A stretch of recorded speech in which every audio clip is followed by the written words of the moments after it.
Ladies and gentlemen, we should be live. I'm going to whip out my chat. Not sure that's the way that sentence should have ended, but as always, if you're watching this after the fact, feel free to skip ahead a few minutes. I'm just going to double check that the sound, everything is working fine, even though no settings have ever been changed. And yeah, let's get the ball rolling. We've got Team Southwest taking on Team Northeast. To the bottom right of the map, we've got Samaro playing as the Sicilians in blue. In his pocket, Trich 2, T-Rich 2 as the Japanese in orange. Okay, because Japanese are always cool to watch. On Rage Forest, Cool Cat playing as the Magyars in purple, pinging that I've got not one, but two lakes in the back position. So feel free to take as many as you want. And lastly, rounding out the team, we've got Code Kongan 42 playing as the Cumans in teal. Andre, hello. Happy New Year. Happy New Year to you as well. I'm just catching up on the chat. Let me just keep going with the teams before I forget to do that. Oh, man. Starting out Team Northeast. We've got Menunez playing as the Romans in yellow, Rono as the Bulgarians in his pocket. In the other pocket, Bob the Destructor as the Tatars. In green, oh, not blue, but in gray, we've got Kylar as the Burmese. So an interesting map generation because gray and blue, I don't know that they're going to be able to wall this off. We'll see if they can, if they even try. Looks like gray is going for 5 boars. All right. Let's see it. Bog, yes, we're going to look at that in a second. That should be a lot of fun. But first, let's see a 5 boar pull. Attempted and so far kind of successful by Kylar. Uh-oh. Bob the Destructor. Don't interfere. Don't interfere with your scout. Okay, scout goes away. How many villagers does he have here to help out? 9 villagers. Okay, it should be in a good position. Softens up 1, 2, 3, 4, 5. Villagers pop out. 1 down, 2 down, 3 down, 4 down. Sheep joins in the battle. 5 boar pull at the 3-minute mark of the game. Fantastic play there by our Burmese in gray. And then let's take a look because we've got the Cumans opposite the Romans. Bit more of a standard Rage Forest setting here with 1 avenue, 2 avenues of attack. That was not only an incredible pull, I think that was a flawless pull. I don't think he took a single tusk of damage to his villager. That was just absolutely as expert as you can be now. The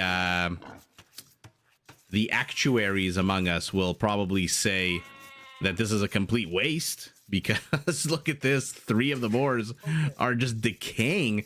340 food has become 304, 301. But if the name of the game is to keep them away from your opponent, and it looks like they came from here, and remember there were 6 here on Team Southwest side, so this is 3 boars for blue and 2 boars for orange, or 3 for orange, 2 for blue that they're not getting. So any food is good food, especially if it's free. And so that was a fantastic pull. But like I said, the purists may not agree. Oh, we've got a sheep joining in here as Trich, T-Rich. I don't know. I'm just going to call him orange. Tries to block the way with the sheep. Villager's going to go under the town center. Let's see what happens here. Boars are being softened up. 1 attack. 2 attack. And the 3rd goes down as well. So all 3 boars harvestable. You have trouble with 1 boar? Yeah, tell me about it. But what an ugly map generation here on the east. We've got blue and gray just completely open. Let's zoom in here. By the way, I completely forgot to mention to my Discord group that I'm going live. So give me 1 second as I just correct that. Heals villager is trapped here. Let's say keep an eye on her for a quick second. Guys, all this extra social media It's not what the it's not what I'm very good at. So I forgot to notify my my amazing Discord members. By the way, if you haven't joined Discord yet, go and join right now.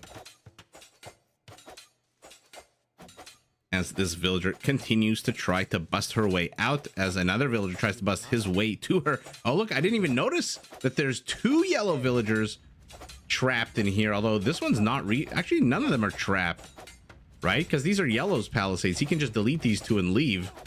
It's really just the one villager. I mean, it's a very nice little image here to look at. Ro Gonzalez, welcome, welcome. Thank you so much for joining.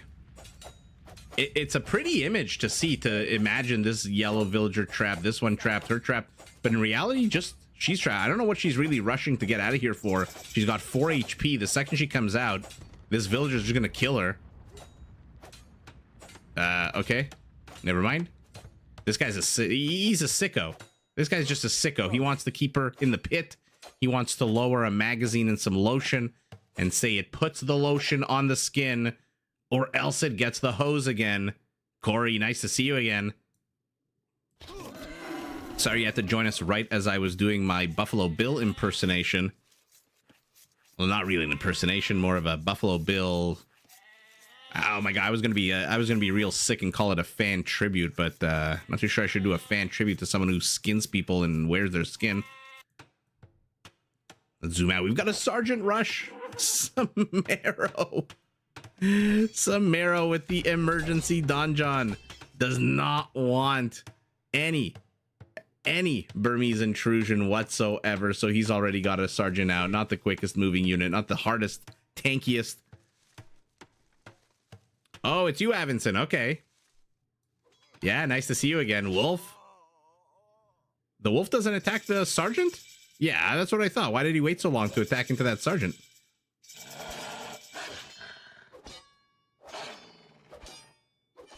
And down goes the wolf. Red is here helping his teammate against Purple Scout, who also is trapped. I mean, Yellow so far, Menunez is just proving himself to be an absolute master trapper. On the hunt for beaver pelts and whatnot. He has trapped many units so far. What's ooh, I can't really see the kill count. Army count's the same, villagers the same. Yeah, team Northeast is gonna have to be a little bit more careful around these sergeants. Like I said, they're not the quickest moving, they're not the tankiest right now in the feudal age, but man, do their stats get better. Beshoy, thank you so much. Thanks for joining. Glad you can. As we watch the high stakes early opening minutes of Rage Forest as a scout tries to bust down a house. Is this villager still trapped? No, she's not trapped. Somebody kill her? Yeah, this guy has 1 kill. He must have killed that villager. After all that time, I did miss it. Sorry. But we actually got 1, 2, 3 avenues of attack. I thought 2. I didn't see this tiny little forest here.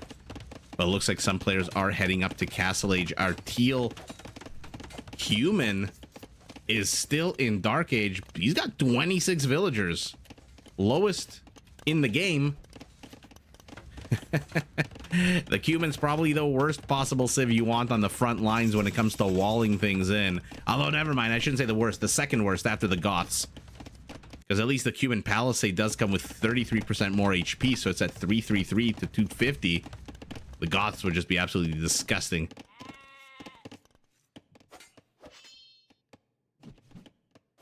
A unique unit in the Dark Age. Ooh. That might be a little bit more. That might be a little bit too OP. I think we've only got 2 that can exist in the feudal age, right? The Camel Scout and the Sergeant. What would the stats be like on a Dark Age unique unit? Although I guess that would elongate the game at the most boring time, right? The whole point of it is to get the hell out of Dark Age as fast as possible. I'm surprised these archers are enough to shoo these guys away, but I don't know. I don't think they're being shooed. I think they're just kind of exploring. No, he's okay. Never mind. Gray, what are his attack? Oh, never mind. Gray has a yeah, he's got fletching. Okay, now yellow walling himself in here a little bit more safe and secure. This row of red here taking the lake. So no shenanigans out of these players just yet. Yeah, Armenians can train spearmen in the Dark Age. Hera has made very good use of that when he plays Armenians. He loves charging opponents with spearmen line units now, because they do move faster than militia, which means they can catch up to villagers. Looks like there have been a few small attempts to penetrate the rear of each other's settlements and areas, but nothing too crazy at the moment. These archers are enough to shoo away the knights, especially since the knights can't really fight back.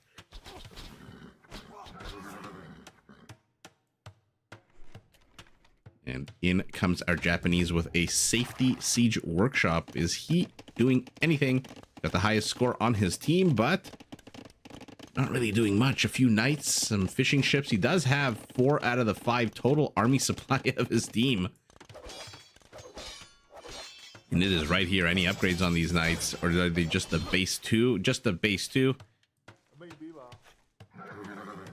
Our Burmese is still firmly in feudal age. And by the way, no one's walled this diagonal. Okay, never mind. Our Burmese is walled this diagonal. Actually, is this walled in? Yeah. It's hard to see, but there's a dead tree here. I'm going to try to click it because I'm... there we go. Nope. There it is. Oak forest. I thought for sure dead. Our Burmese is moving in. He's 2.5 minutes away from castle. He's got just basic mangonels. It looks like one of his archers was flattened in one of the funniest death animations here. His legs spread open. But in comes some Tatar knights. They are definitely going to get this mangonel. Yep. Let's see what's going on here. Our Cuban is finally in castle age. 2 town centers for him. Where is Purple and what is he doing? What is our Magyar doing to support his Cuban team? I mean, the Magyars and the Cumans on the same side is probably about as lightning fast as you can have the pace of the game. But where both of these players, by the way, fairly isolated. Yellow very far away from red. I mean, this is a long distance, and red is not interested in expanding in that direction. He's trying to take the lake down here, whereas teal also not too close to purple, although a little bit closer than red is to yellow. Knight is trying to scout, but no good line of sight. Rage Forest is one of the most interesting maps.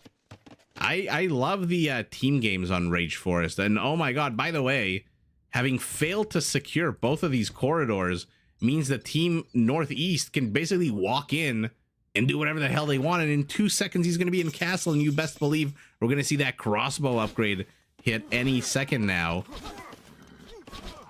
Any second now. Okay, he's going for Bodkin first. I think he does have the resources for crossbow. There it is. Okay. And together with the Tatar Knights, he might be able to bust into this base here. Our Japanese has spent a lot of resources over here trying to bust into the Burmese base. Oh, is he going to get the crossbow upgrade? No, he's not. No, he is not. Let's take a look at what's happening to the north here. Absolutely nothing. The action firmly. He didn't even need to bust anything down. This was completely open. What happened there, I wonder? But the crossbow is not going to find too much damage. Is there something coming out of here? Of course, there is a mangonel. Not going to find too much action with this town center. Perfect town center placement to zone out any kind of weak foot archer at the moment. Yeah, Rage Forest is, I mean, we used to call it Black Forest in the day. It's like a slow build, you know? Rage Forest is like boiling pasta. You start out, you got a pot of water with some salt. You put in some very fresh, raw pasta. And then you gotta just wait for the water to boil. Or you boil the water, then put the pasta, whatever. I don't know exactly what the best way to do it. Oh, that guy derped that for a second and bit the dust. Where are the crossbows, by the way? Did he bring them home? Yeah, he brought them all home. Interesting that Kylar is using gates. Not something we see very often in Rage Forest. But yeah, once that water boils, once that pasta is ready, do the battles get super fun. Raw pasta. Raise. Number 1. Oh, these crossbows are just going to be so annoying and deadly to the Japanese knights. They have no armor upgrades. Hey, your mom. Nice to see you. From these crossbows circling, they've got some Tatar help. Our Tatar, by the way, not interested at all in any kind of infrastructure near his teammate.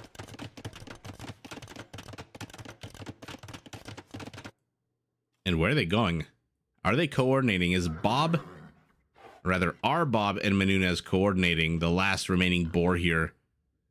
Yellow pinging, saying hee hee hee hee LOL.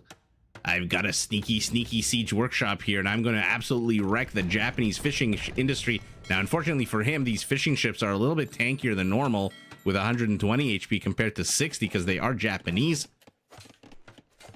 So it'll take his mangonel a little bit of extra time. Ooh, who's going to hit Imperial first? Purple, who wisely took the southern lake and let his Japanese ally take the northern lake, and now the brunt of the mangonel. Oh, he sees it pop out of the ether.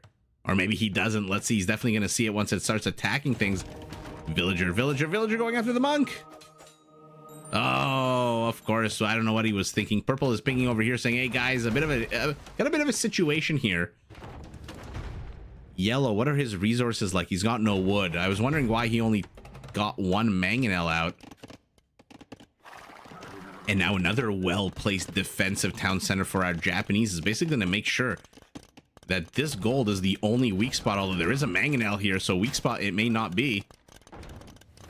Okay, but he's not controlling the mangonel, so it just shoots wildly. Ah. Where did the Japanese villager come from? They must have discovered the siege workshop. Yeah, so this knight. So a sneaky little move. Did the wolf get the villager kill? No, where's the villager? Not too sure what happened to that yellow villager that was in here. But a sneaky little move. Oh, first crusade, I love this. Oh, it's still 45 seconds away. Ballistas for our Roman. How many scorpions? He's got 1 scorpion. How many more is he training? 28 seconds away. Elite conic en route, and now the pasta is boiling. The bubbles are spilling over. Someone is yelling at you that you are making a mess, but you don't care because you know in 5, 4, 3, 2, 1, a whole bunch of sergeants are going to pop out of here. There they are. And all of a sudden our Sicilian adds, I want to say 25. Yeah, 25 sergeants to the arsenal, and out they come. We are in castle, which means their base armor has jumped to 3-3 compared to the 2-2 that it was.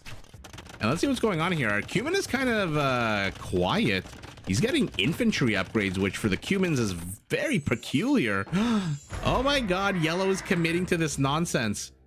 Oh, tell me the second one isn't going to pop out in the back as well. Okay, he pops out in the front. Oh my god, he's blocked. Can he attack the wolf? Okay.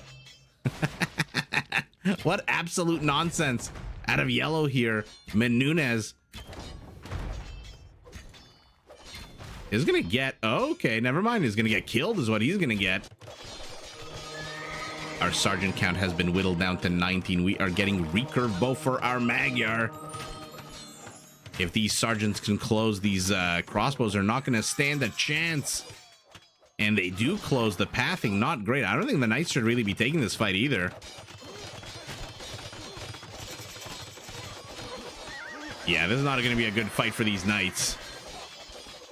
And the crossbows are still here. The villagers have to be so careful. You do not want to get sniped. He cancels or deletes the castle. Blue, what's your stone count? 153. Okay, he repositioned the castle. I got very worried there for blue for a second. Roman with the heavy scorpion. 30 gold only for this scorpion. We've got a whole bunch of conics waiting in the wings. Elite, fully upgraded. Does he have stirrups? Yes, he does.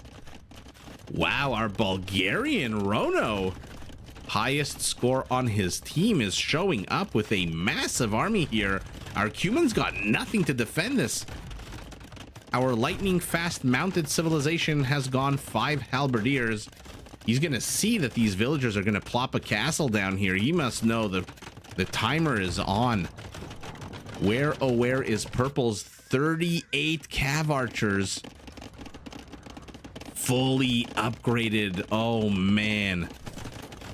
We are gonna see Magyar cav archers taking on Bulgarian conics. I fear for the cav archers. There's a lot of conics here. 50 total conics move in. Good attack rounds, but these are just basic mangonels. How is everyone doing tonight, by the way? Or this morning, this evening, whatever time of the day it is for you. Magyar cav archers repositioning. They do attack on a 12, but the conic has 6 pierce armor. Oh, this is not going to go well for these cav archers. They've got the numbers for now. And remember, dismounted conics, I think, had their pierce armor buffed recently to a 2. Our Cuman settlement is in a serious buttload of trouble. Let's pivot to the south. Okay, nothing too exciting happening here. A few cav archers as well. Not too sure what you are that melted into here. A siege tower, an outpost?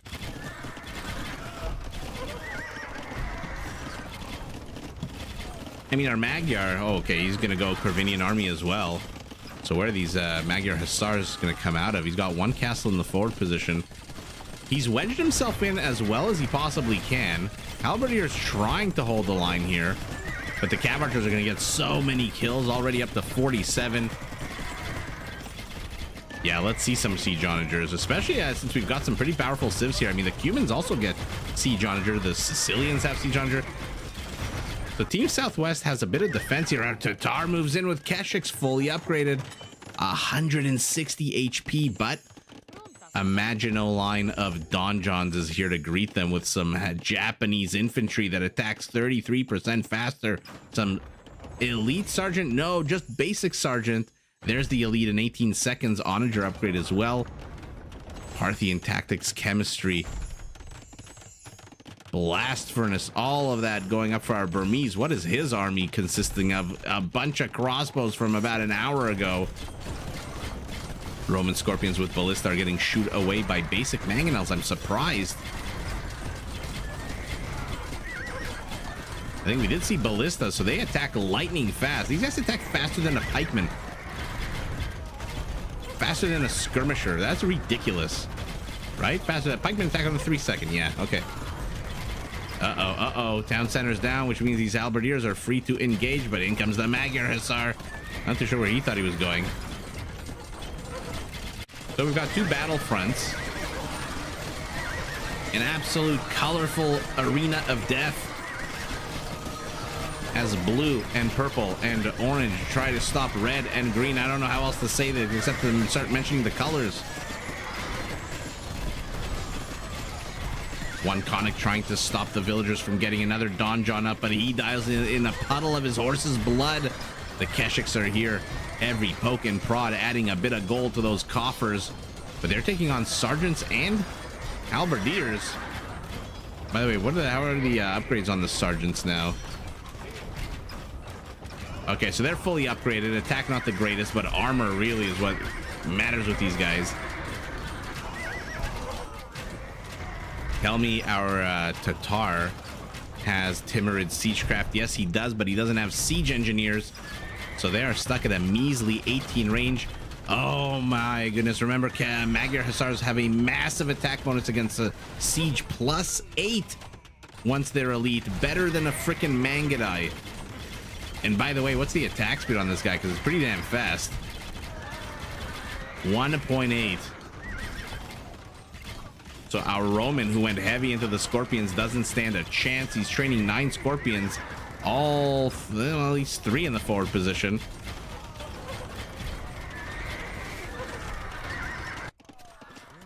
Oh no, a whole bunch of Burmese cav archers have penetrated here to the east.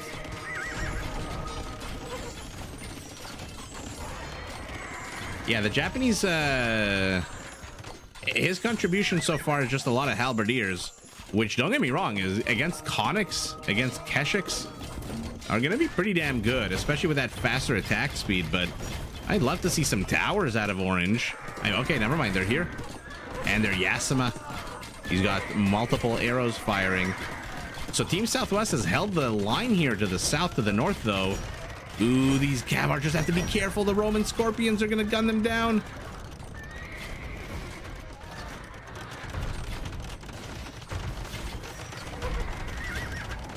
Okay, he's targeting the Scorpions now, one-shotting them.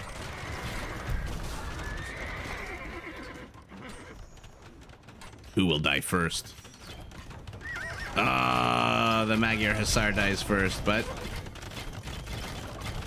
Purple wants this kill. He's risking the lives of 4 cav archers. No, the Ram survives with 5 HP. Why is Purple pinging over here? Because Gray, the Burmese, is in the middle of the Japanese base. Oh no! This is going to be a lot of dead villagers. Our Japanese. Oh man, here we go. Your mom, you wanted to see siege onagers. We've got ourselves some siege onagers. They are Sicilian. Honestly, at this point, they should move forward and try to attack the castle as well. You're not going to take that much damage from a dead castle. Magyar, 63 kills for these cav archers. Not terrible, just under 2 for 1. As Cool Cat, running away with this game, has the highest score by far. The lowest score going to our Cumin, who... I mean, he's going basic mangonels. He's got a lot of gold in the bank. He just doesn't have enough food to upgrade them to onagers. Blue has to be so careful. Bye-bye, trebuchets.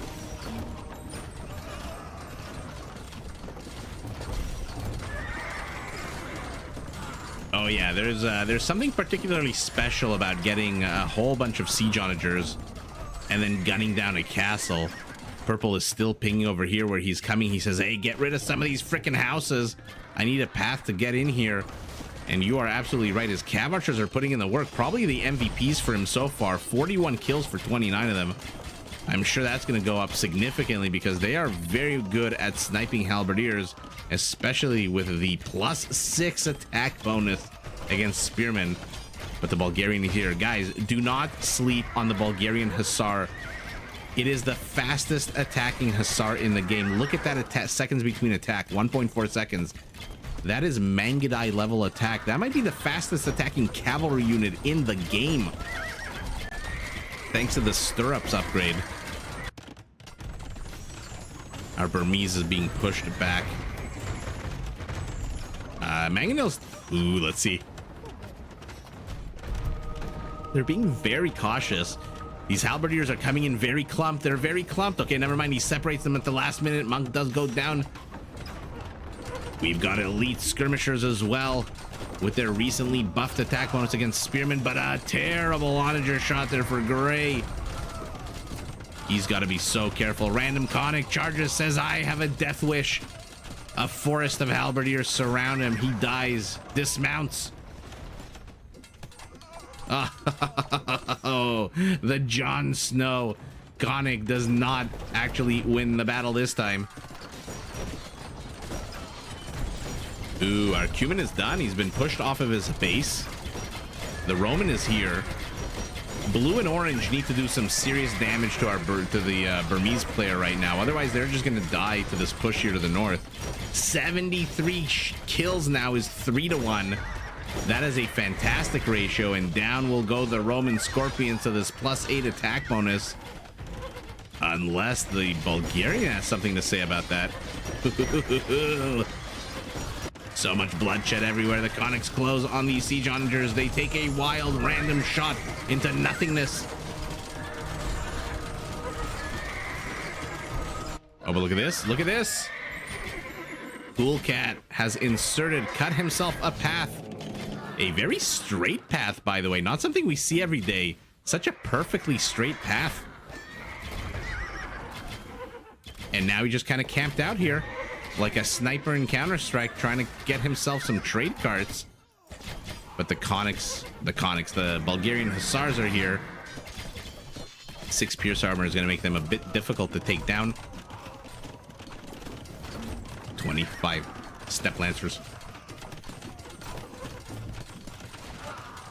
In they come, they get the siege, and all of a sudden, all of that Sicilian siege is gone. Treb being repaired. And now he's got to escape. He tried to bring a villager. Oh, why was even the point of this? Your opponent can just literally shoot down this tree. But again, what an absolute aesthetically pleasing little path here. Really, really straight. Well done there by Cool Cat. Okay, Conics, no, not Conics, Step Lancers are charging into their deaths. Might want to start picking off some villagers here. This is a very saturated gold line. How many kills do we think these guys have now? 132. They'd have a lot more if they didn't waste their time attacking this ram. You've got a unit that destroys siege. Why don't you use it? As Cool Cat moves forward. Okay, there we go. The winged Hussar, the Magyar Hussar.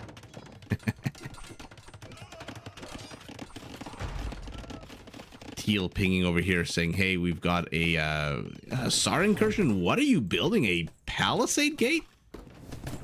In Imperial Age? What the hell was the point of that? Purple pinging here. Purple pinging here. Why is purple pinging everywhere? Okay, he wants to destroy some houses for trade routes. Our Bulgarian is going to be so freaking annoying with these cavalry units. Hey, Stouffer Loafer. Thanks for joining. I'm joining at a good time.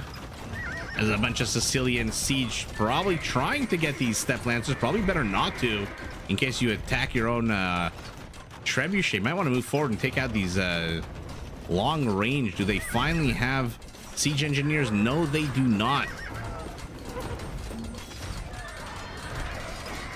But siege engineers are not. Down they go. As our Burmese now with a army full of trash. He's got 34 halbs, 18 skirmishers. Is pushing in, and somehow look at this. Look at this infrastructure that was cleared out first by Teal, or rather Teal's infrastructure. Oh, we've got legionaries. Committed tensies? No committed tensies just yet. I don't see a charge attack.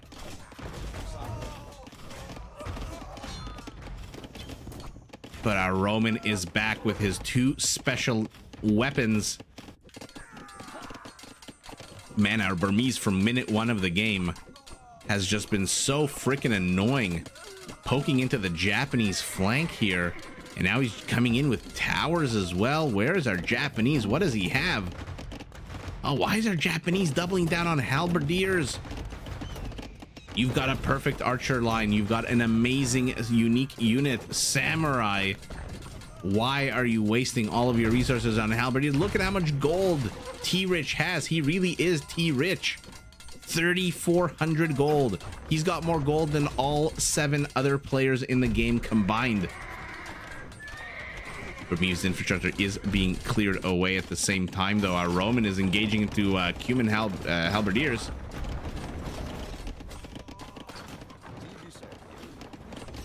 Let's see it. Fully upgraded, just missing that charge attack. This is a lot of halberdiers, though, but no, they're engaging into scorpions. All right, what do you want to count down through? 3, 2, 1, and see them all dead? That is a disgusting pile of teal spearmen. And our Roman is chasing into this. Yellow is not a bad color for the Romans, actually. It's not a bad color at all. They look pretty damn cool in it. Okay. Burmese infrastructure is being cleared up, but oh, he's going infantry. Remember the Burmese with those free attack boosts to their infantry, +3 in Imperial.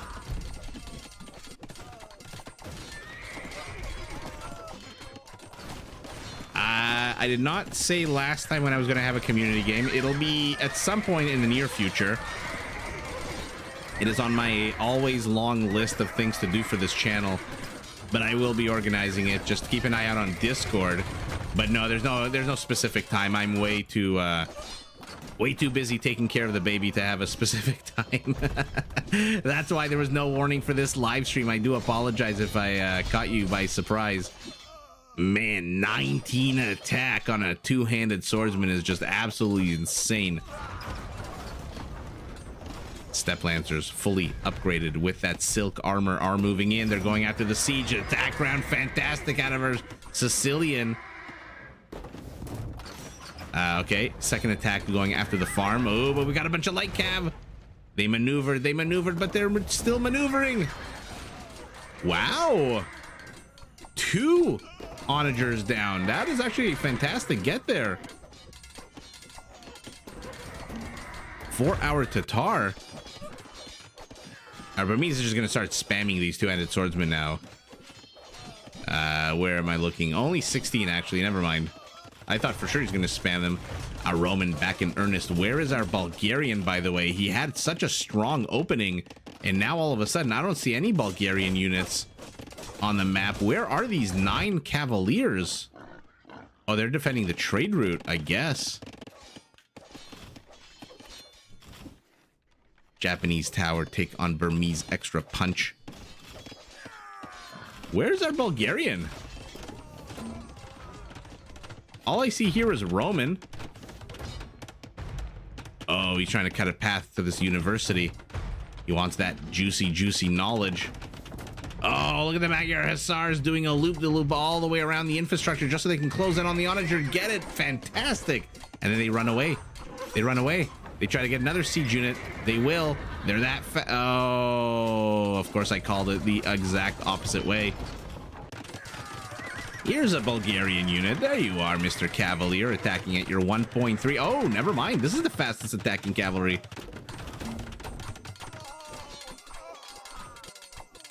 Yeah, Stoferlofer, what I'm going to do is I'm going to put a question to the Discord as to which map you guys want the community game to be. Oh my god, the extra Burmese attack takes on the quicker Japanese attack. Isn't it amazing when you can watch these Civ bonuses and features live in action? Japanese swarms over everything. That two-handed swordsman attacking 1.5 second delay. But that Bulgarian siege is here. And down will go the Donjon. He's going to injure a whole bunch of his own units. But I don't think he really cares that much. A Roman continues to try to push in, but he is now meeting even stiffer Magyar resistance. 22 kills for these 15 cav archers. They're trying to go after the onager. Probably better to let your hussars go after. Ooh, he's one shot away from opening up a path. Oh, he got a fantastic pancake. And the Magyar hussars close on the treb. One will go down instantly. Second one will go down instantly. Now the onager. Now the onager. No, you were one shot away. Another treb, but there is enough Bulgarian, Roman infantry and cavalry here to stop the attack.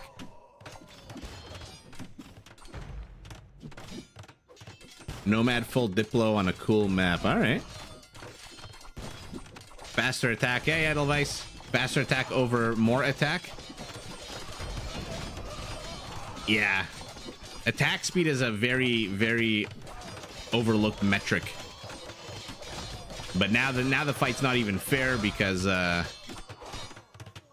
actually I don't know if that fight, let's take a look at the stats.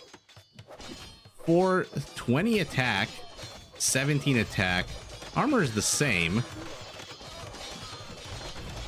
Yeah, I'm not gonna bother. Yeah, I think you're right. The Japanese infantry is just maybe against Roman infantry they'll stand a better chance, but the Burmese with the +3 attack. Although there are enough of them here, they are holding the line. Oh, for a hot second. Oh, man, there's so many more of them coming out. Our Sicilian is not managing to make any headway into Green's base, by the way. Green with 2 flanking castles here. Red with a 3-relic monastery. Still. Okay, finally, our Tatar finally got siege engineers. Purple is pinging over here saying, hey, remember where that mangonel used to come out of? Now there's a whole bunch of Roman infantry here. An optimization problem? Yeah. I'll leave that kind of stuff. I mean, I love to talk about it. I love to kind of calculate that kind of stuff, but I don't know. I feel like sometimes I get the math wrong. Are we going to see Dromans? Yes, we are. But our Roman is supply capped. He's at 200 population, so we're going to need to wait for some of his units to die before we see the Mangonel on the water. Was that deleted or was that destroyed? Not too sure about blue siege workshops there. This is just an endless push of one into the other. 19 Japanese to 14 Burmese, but our Burmese is finally adding a few basic scorpions. Speaking of scorpions, how is our Roman doing? Oh, he's down to basically halberdiers.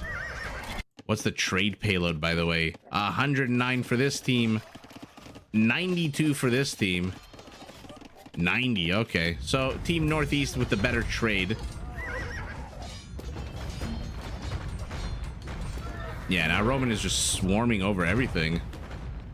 I would love to see some more legionaries out of him. He's got the golden food for it. Yeah, he's adding more legionaries, which is always nice to see. How many kills on these cav archers? 30 only. 0 for these fresh recruits. What is going on here? Where is their cumin, by the way? It's been a long time. 21 paladins. If you guys saw today's video, man, oh man, do I love that cumin paladin. Upgrades? No, he needs armor upgrades. Kongan 42. You've got the gold. Start researching armor upgrades.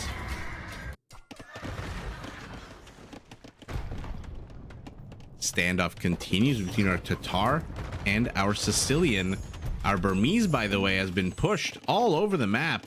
He's got 1, 2, 3 town centers here. He's got a whole bunch of infrastructure markets here. Then his entire military is here, and now he's starting to pump out elephants. Oh, our Japanese champions are not going to stand a chance. The Dromanors, let's see. Do you guys remember? Actually, I don't know, Edelweiss Corey, were you here when the Droman first came out and I did a live stream? Oh, the worst place Droman in the world. And I was so keen to get the death animation of the Droman, the sinking animation. Yeah, you gotta delete this Droman. You definitely have to delete him. Oh, he's gonna wreck these cav archers. They gotta be so careful. Oh, that death animation though. I love ship death animations in this game. Did they? That is amazing. Elephants, elephants. Yikes, our Burmese has been given an inch. He is taking a mile. More and more elephants, more and more champions coming out. And is this the trade route? Oh no. This is terrible right now. Purple basically needs to... Yeah. What are these trades? What are you doing? What is happening here? I'm not too sure what happened there to add those trade carts. You can't remember? I was fanboying out so much to see the death animation. And in come the cumin paladins. Oh, purple is resigned. Blue is resigned. Teal is resigned. And thus ends the game number 1. Wow. Okay, let's see what happened there. 500 pike to 400 pike. Okay, our Magyar, of course, with the highest kill count. Who had the second highest? 757, 798, our Sicilian. So you know what's interesting? The highest kill count in the game was the team that lost. Just goes to show you. Kill count, not necessarily the sole metric you should be relying on, but wow. Our Japanese was just completely blocked by the Burmese trying to get his help to his teammate. He did have a few of these Yasama towers still up, only 6 of them though. Let's see the trade, see who made the most. The biggest donor, our Sicilian, the biggest receiver, our Burmese, of course, his base was completely destroyed. Trade profit, what is this? Let's call it 11, 18, 22. Oh yeah, look at the trade for this. Yeah, this is basically what won them the game. This is like 3 or 4 times more trade than the other team. And our Bulgarian, even though I didn't see a lot of him, Where was he? Came forward with these siege onagers. 45 kills. Only 5 friendly fire is a fantastic metric. But yeah, let's move on to game number 2. I think that was this one. We're going to go reverse chronological order so I can get rid of some of these older games. Yeah, that was very hectic. I'm sure all these are going to be pretty damn hectic and bad, if I had to guess. Oh, man. Yellow, red, teal, and green. Oh, yeah, look at that. Again, Tame Southwest. So somehow the colors seem to be working out. Let's take a look. Samaro back this time as the Malians. Okay, let's see some Farimba and Gabetos. Cambridge as the Hindustanis. I bet we better see some Caravanserai out of him. Raven, we better see some Savars. And then Spanish Null. So you've got the Spanish and the Persians on one wing. That's going to be tough to deal with. Oh, especially for the Magyars and who else? The Vietnamese. Oh, yikes. I don't know if the Magyars and the Vietnamese have it in them to take on the Persians and the Spanish, but we'll see. Turks to the north. And Aztec. Okay, Turks and Aztec is a pretty damn powerful combo. Map completely open here. To the north. And to the south, 1-2 avenues of attack. Let's see what happens here as more and more villagers. Building destroyed economic kills are probably more important than pure kill count. Yeah, I just choose to look at total kill count so I don't spend 8 or 9 minutes on each game. Yeah, we haven't seen Teutons and Mongols. We saw Teutons the last time 2 days ago, and we saw Mongols, I think, the stream a week before that. Oh, look at this. Look at this. Yellow is laming the boars. Oh, they're going to decay so much.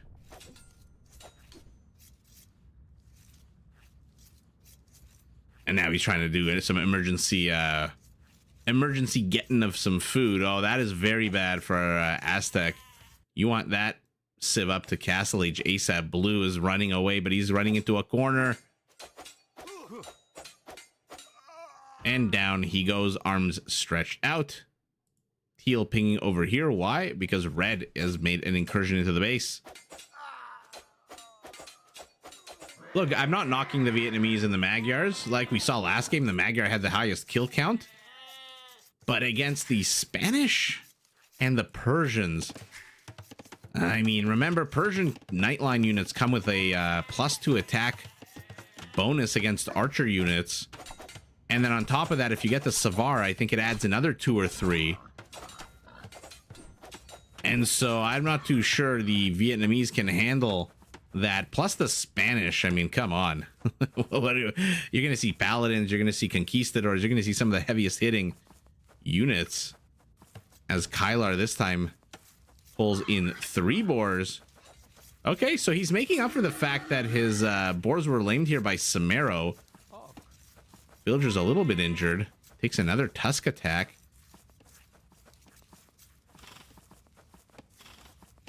A good Teuton player is a nice thing to see.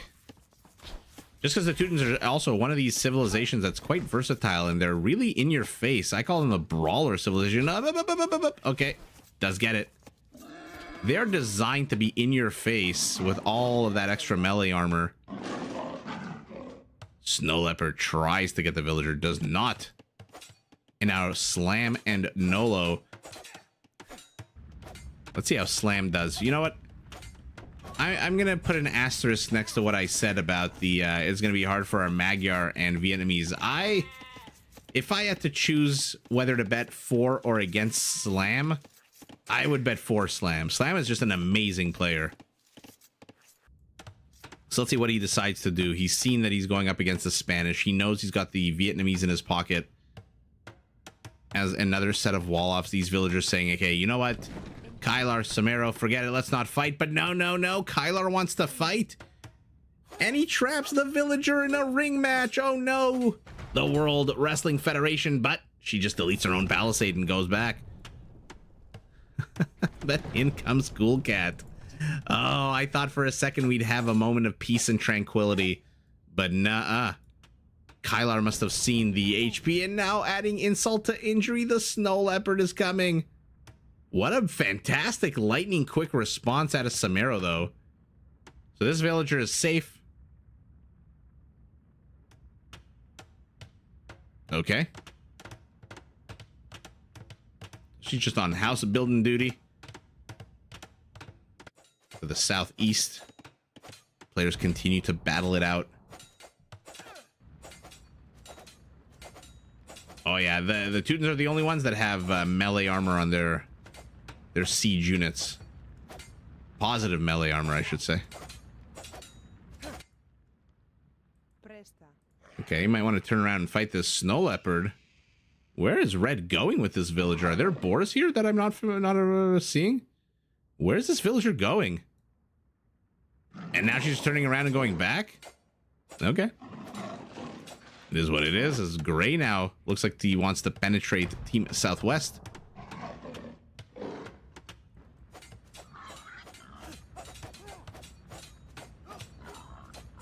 Okay, 9 minutes into the game, we've got villager on villager. Who has a scout left, by the way? Yellow, green, and purple. Let's see where those scouts are. Yellow helping out with a Borpal. Will run interference. There he goes. Footpaths on the snow tell us that Samiro is definitely going to reach his town center where he's got a whole bunch of villagers waiting. Okay, so that's Yellow's scout. And by the way, Yellow training a militiaman. Green is also in the near vicinity. Not too sure what he's doing right now. Okay, walling off the southern part, connecting his base to Samiro's. Okay. Purple scout. Also, all three scouts are all here. Green, yellow, and purple.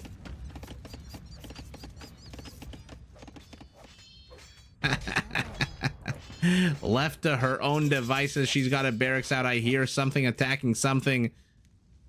Where is his militia? There he is. I went to the south. Of course, it's to the north. As this billy club wielding madman attacks a house. Deer have not been pushed here for our Malian.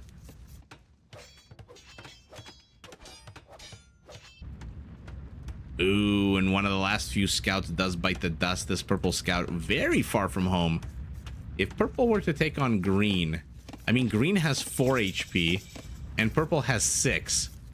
So would it depend on who gets the first attack? Let's see it. Come on, give us a show. Give us a show. Do it. Do it. Do it. No, come on. 4 HP to 6. Come on. You know you want to. Would purple take that? Would green take that? What if green got the first attack in?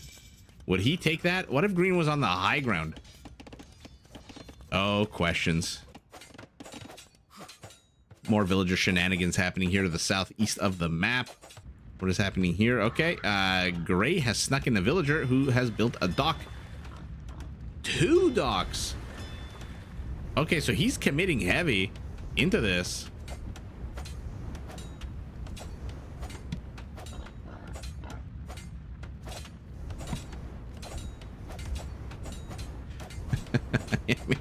You guys know my opinions about this. It's such an incredible waste of time.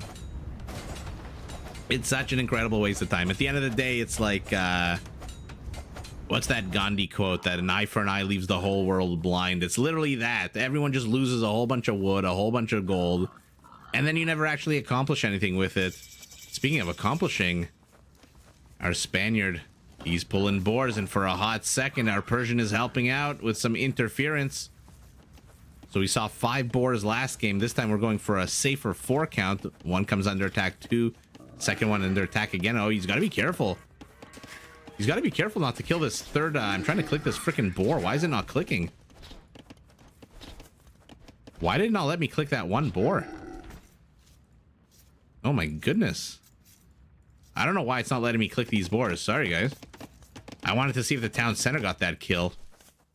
Oh no, looks like Slam tried to pull a few boars and ultimately lost control of 1. Will he go stubborn Slam and try to get it? Yes, he does. Fire on fire. 2 docks to 2 docks. This villager is still alive. What is being trained? A demo raft. Of course, the demo raft. Hey, Gray Shrimp. Yeah, seriously, right? Like, give peace a chance. At least for the first little while. I don't know. I just feel like it's a It is incredibly fun for us to watch. You're right. I didn't factor in the entertainment value of it. It's a completely useless exercise. A literal exercise in futility. Look how much money is being spent. How many resources wasted on all of this. Both of them. But you're right. The entertainment value of seeing a demo raft pop out sometime soon, let's hope. Ooh, our Turk is here with a big, fat Turkish castle. But I want to see the demo rafts. My eyes are peeled here. Not a fan of the shenanigans, right? I mean, don't get me wrong. Oh, here we go, here we go, here we go. Don't get me wrong. Oh. Everyone's just blowing everyone else to hell. What's the... Another demo raft comes out. It's chasing the wrong one. Yeah, Gray is done. No, but he's not done. He's training more demo rafts. Why? At this point, let your opponent have his fire galleys. Number one, they'll take up population space, so he'll have 2 fewer land units. And number 2, you won't have to waste more money on demo rafts. So bizarre to me. And he's going more. He's going fire galley. Oh man, red is pinging over here. Why? I mean, it's like one of those things that when you're a player, you want to have fun, you want to do stuff like that, it makes sense to do. But for me, as just the caster, it just yeah. Okay, great. Your demo blew up. The fire galley. Now would be a perfect time for Gray to stop. Now would be a perfect... Okay, so he agrees with me. He stops. Because now all of a sudden, Cambridge has 4 population that's not going into land army. Ooh, speaking of land army, this Mangonel gets surrounded by a few of these Persian light calves. Scouts at this time. It's all about the food, but you're going to waste so many resources, all that wood. You got to just plop down a whole bunch of farms.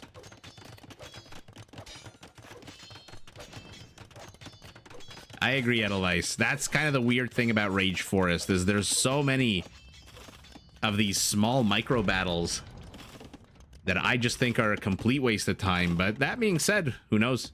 Maybe when we start doing some community games, I'll start doing all these kinds of shenanigans too, and then I'll realize how much fun it is. Malian moving forward. Do you really want to take the Aztec on in a monk war? Mr. Yellow Malian. I'm not too sure you do. By the way, what happened to Green's or Gray's villager? Oh, he's donezo. Oh no, never mind. There he is. There he is. Oh my god, I love it.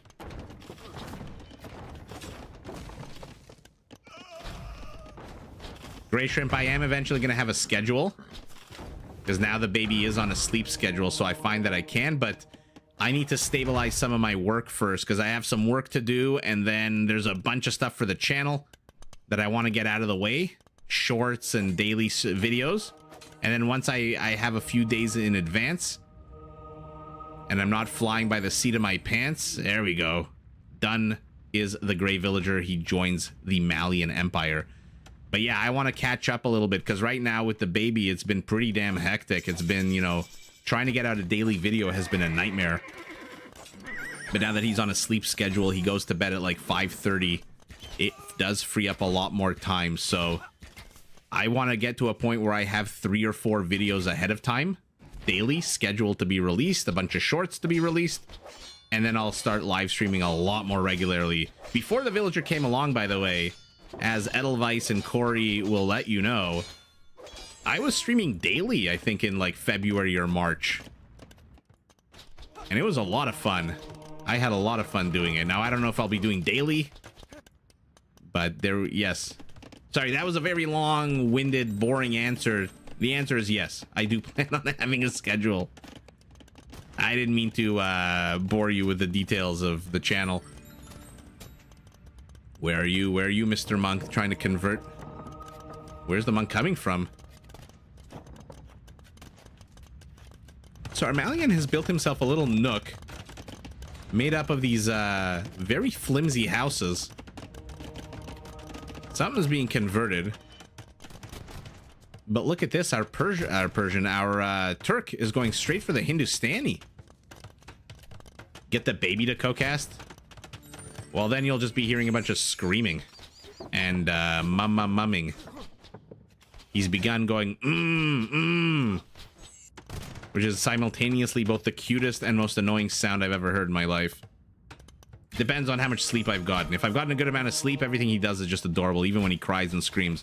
If I haven't gotten any sleep, he could be the most adorable, cute little baby in the world, which I think he is.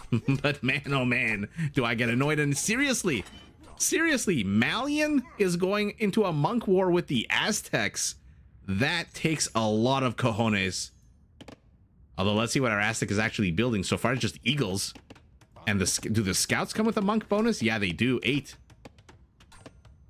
Because we are in Castle Age.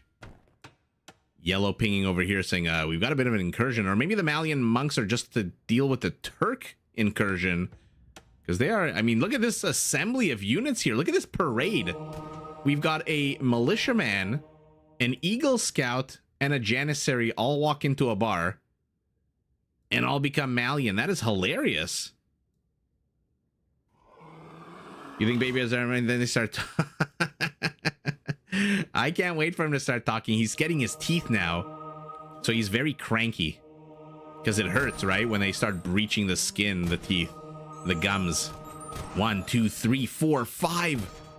Maybe I'm the idiot for laughing at our Malian for going full monk, but no, oh, he converts half of the Turkish army. You Wololo the baby? Yeah.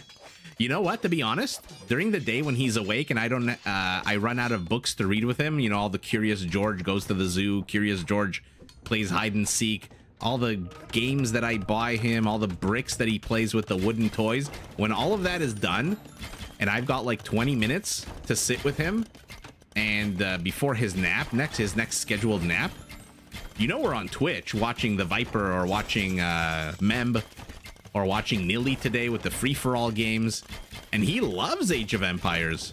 He is so calm. He stares at, now, I'm not gonna lie, he likes the body painters on Twitch a lot more than he likes the Age of Empires. You know, those women who paint themselves based on requests from their fan base. He likes those a lot more.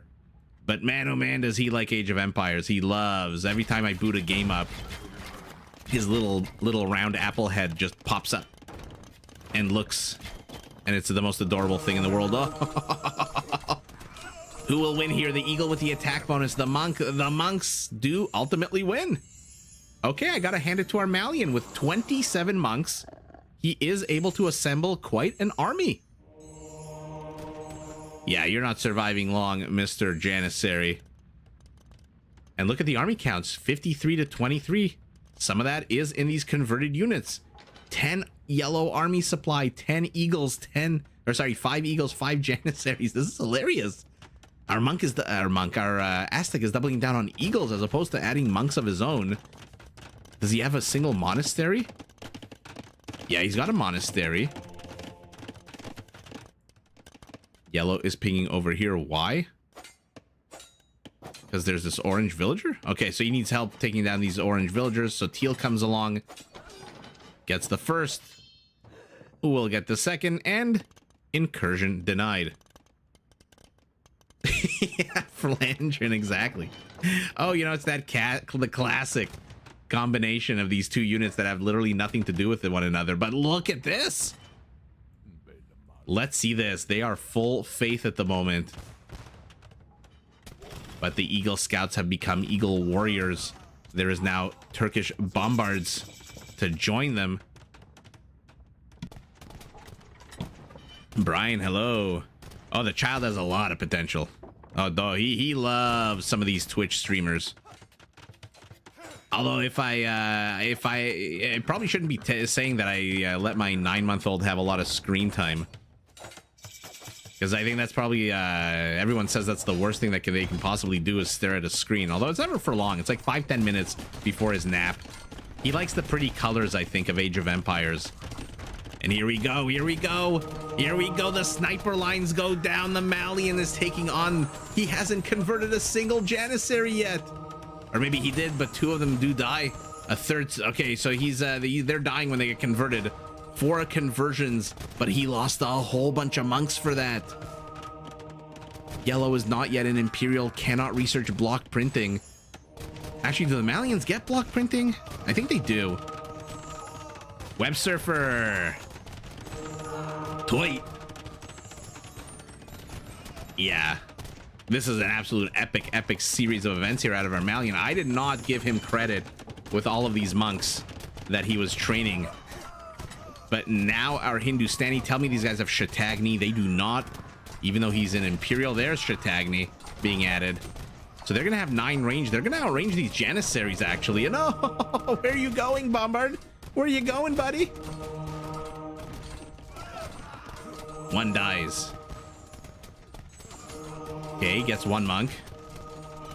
Sorry for the lot of zooming in and out. I'm getting a little too excited here. I'll just keep it zoomed out like this for a little bit.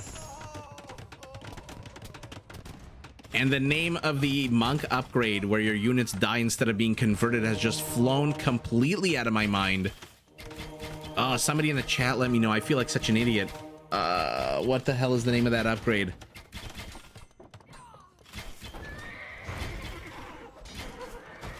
Heresy, sorry. My goodness.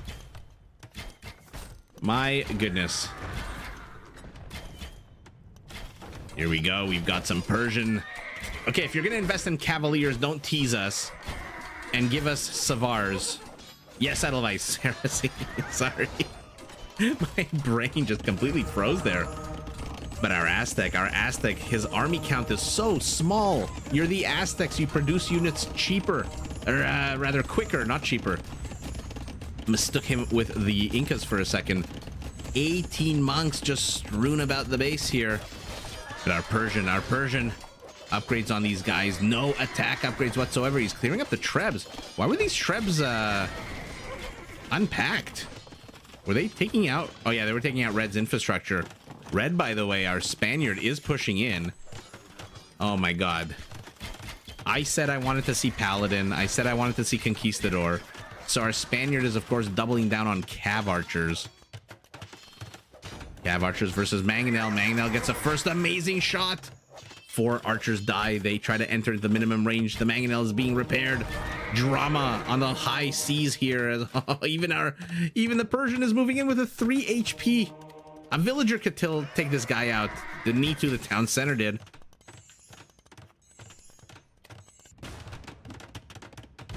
And now our Hindustani backed by a holy shit! 50 hand cannoneers. 50 hand cannoneers and 21 monks. I mean, what the hell do you do against this? Okay, that's a good start. That's a good start. You shell them from afar. Remember, the Turks should outrange the block printing with their artillery 14 range to 12.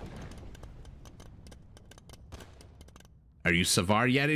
Let's watch it happen in real time. 5, 4, 3, 2, 1. Ah, what a beautiful... Oh, sorry, guys. Sorry. What a beautiful unit. But a beautiful unit that is charging to its death. I mean, now this is quite possibly one of the strongest armies I've ever seen. You have Savars, which, according to the tests conducted, beat out Paladins and come with a +5 4 attack bonus against archers. Backed up by, we saw 53 hand cannoneers, 19 monks. What the hell do you do to engage into that? To the east, nothing happening to the south. In the center, a whole bunch of Vietnamese Trebs. They're taking the Savars to Isengard. That used to be, laugh all you want, that used to be my ringtone for like a week. My cousin, he absolutely loves Lord of the Rings, and he would send me the Legolas. They're taking the hobbits to Isengard. And it was during those times where you need to download like an MP3 to get a ringtone, and it took about 2 days for me to figure out how to do it, because again, not tech savvy at all. What a beautiful sight. Holy shit, is this pleasing. Oh yeah, come on, round out the corner, baby. There it is. But that was my ringtone for a little while. The techno remix of that's on YouTube. Going full monk is a massive risk, but you know, going full monk when you're backed up by 53, 61, forget 53, and the Savars are back. What are their upgrades? Not yet fully upgraded. Oh yeah, not only from plate mail armor to 5th century chainmail, to then hand cannoneers gunpowder. Here we go. The Savars are closing in. They are sacrificing themselves to get rid of these artillery units so that the monks can probably move in. But the monks are not moving in because the castle was still up and the Savars all bite the dust. Holy shit.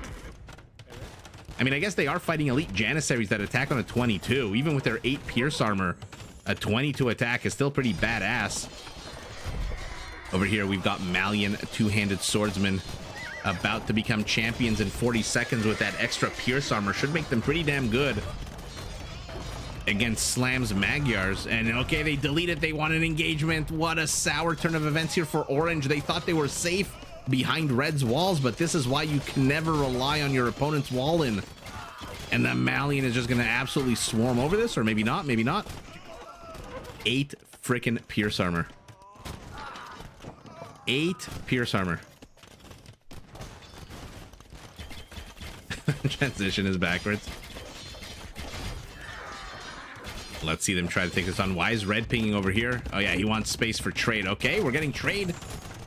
Oh, let's see this elite Janissaries taking on, oh my goodness, how many now? 59. Okay, so he lost a bunch.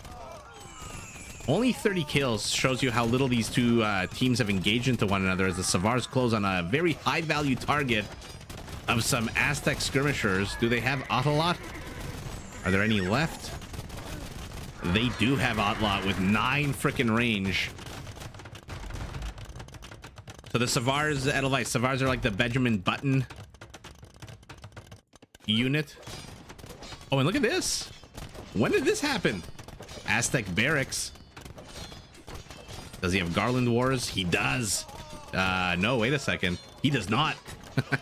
Sorry.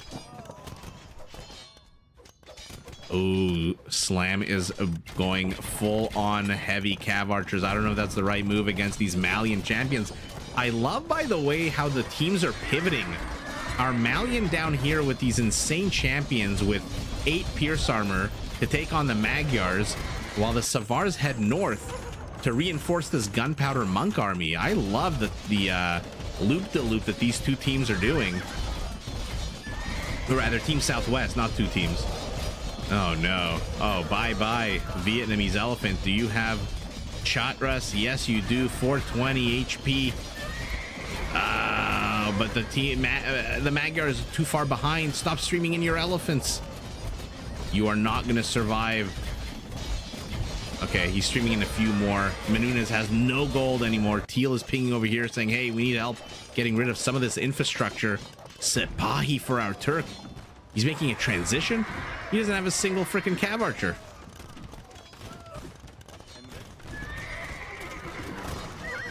He wants to get rid of these hand cannons. Look how beautifully displayed they are.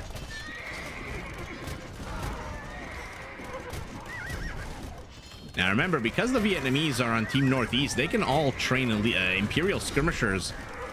So Imperial skirmishers with Otlot for our Aztecs should be pretty damn badass. I really hope he realizes that he can go up to Imperial and we get to see it.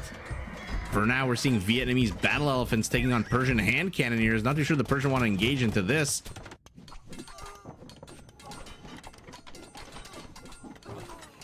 Pikeman. Supremacy for our Spaniard. Where are his villagers? How many villagers does he have? This is reminiscent of the stream 2 days ago when our Spaniard got supremacy and went up to, what was it, 196 villagers?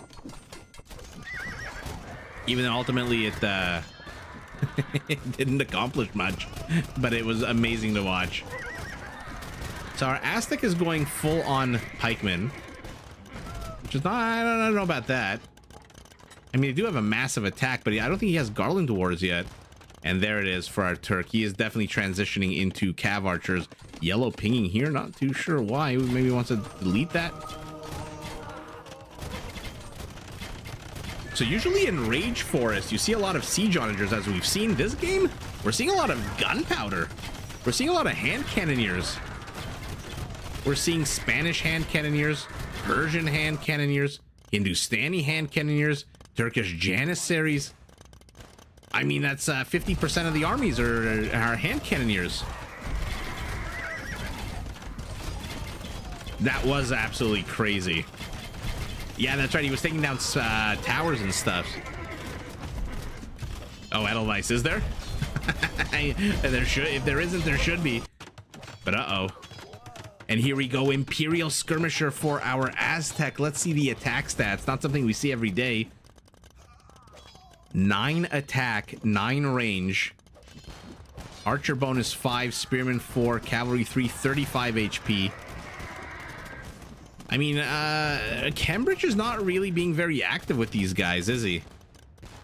I mean, he's got an incredibly powerful army. They do outrange the Janissaries by 1, but he's not really doing much with them. What's happening over here? Does our Aztec? Yes, he finally has Garland Warrior, an Aztec pikeman that attacks on a 12. And oh, now the Malian monks are here. Let's see how many conversions they get. It looks like 5 conversions. That is absolutely atrocious for our Malian, who will not lose his last monk. That was an absolute terrible, terrible trade there. 5 Cav archers for what, 12 or 13 monks? What's happening here? Our Turk has now transitioned into those free hussars. I mean, Slam is just sniping every high-value target, every villager constructing that he possibly can. That is the absolute precision that I expected out of this player. He is making it very difficult for them to finish these bombard towers, while our Vietnamese provides the absolute chunkiest meat shield he can. But our Malian, what does his army look like now? 80 pikemen! But they're all streaming over here. Oh, they need help. Green can't handle this on his own. Not with Cav archers, not with a meat shield of hussars now. The Savars are going to be good, but not when you stream them in 5 at a time. No, I never played Empire Earth. I think we talked about that a few days ago, about finding it in the bin. In the computer store, though. Yellow is pinging over here. I guess telling his teammate, hey, you've got a whole clump of Savars here. Why don't you do something with them? And look at this. Our Vietnamese Magyar combo has pushed back the tide of aggression, but they're going to have to deal with some of these bombard towers. What am I seeing of this attacking them? Okay, there is a Treb here. And a bombard cannon. So the first tower does go down. I mean, Slam is just having the time of his life right now. He's hiding behind these houses. 107 kills. The elephants are soaking up as much damage as possible, and he is literally picking off every single unit that exists here. This is absolutely atrocious. Now, he's not microing them particularly because they are all attacking one unit. And look at this combo of elephant and Cav archers. I may have underestimated the Magyar Vietnamese push.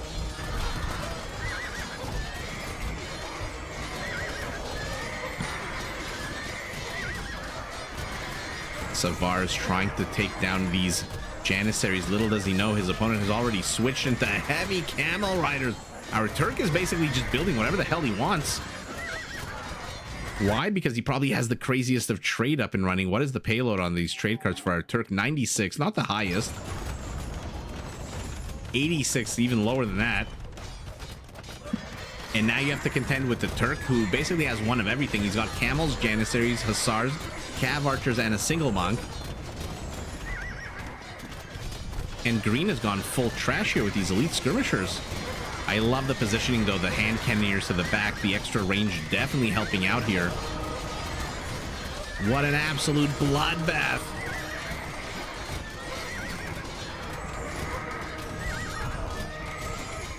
Ooh, in comes some Hindustani Hussars as well to meat shield it up. And all of a sudden, Team Southwest looks like they're about to hold this. What's behind this, though? Oh, God. Oh, God, our Turk. 13 range, 12 of them. Oh, no. But he's going after the Trebs. Maybe once he gets rid of the Trebs, he will push this back. Kill count up to 228. I mean, Slam, look at this hit squad that he's created. He's left the rest on autopilot. These guys are a hit squad designed to basically draw out halberdier units while he attacks high-value targets like the BBC. Will he get it? Will he get it? Will he get it? Oh my God, it's being repaired. It was down to no HP and the Treb got it. After all of that, it's the Treb that gets it. This is very chaotic. It looks like a path was attempted here through the forest to Grandma's house, but whoever was cutting this ultimately decided against it. 18 bombard towers, but the Hindustani siege elephants are here.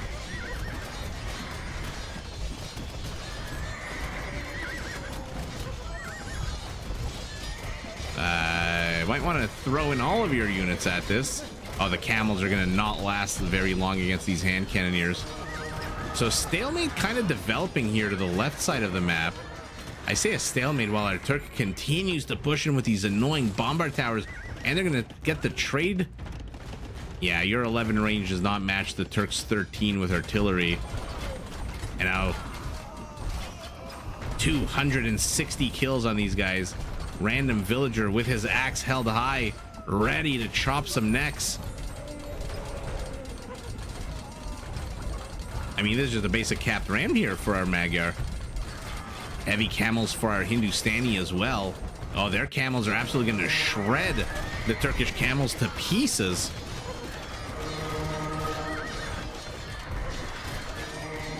Although for now, our Turk has the numbers. For now. These hand cannoneers, 101 kills, 5 kills for each one is a fantastic ratio. What an absolute crazy stalemate situation developing all across the map. I love that they're just all engaging into the same spots. This game is absolutely bonkers, Brian. 290 kills. Our Spaniard, our Aztec, our Malian are just streaming infantry into this Magyar meat grinder. And these elephants out of our Vietnamese, they are just providing the absolute perfect meat shield for them. This is absolutely insane, but oh my goodness. 9 Spanish onagers make their appearance, and we're getting devotion. I guess our Persian got tired of getting converted or losing. What is our Malian doing, by the way? He's adding in camels. I didn't notice if he got Farimba or not. We'll take a look once they pop out. Where are they? Yeah, he got of course he got Farimba. Purple is pushing into yellow. Yeah, here on the side. Oh, but the Savars are here. They're focusing on the towers. You've got some bombards here. Okay, he realizes it. He's going after the bombards. One apiece. One Savar fails. Second Savar fails. Bombards are still up. But a fresh batch is coming in. So these bombards are not going to last very long.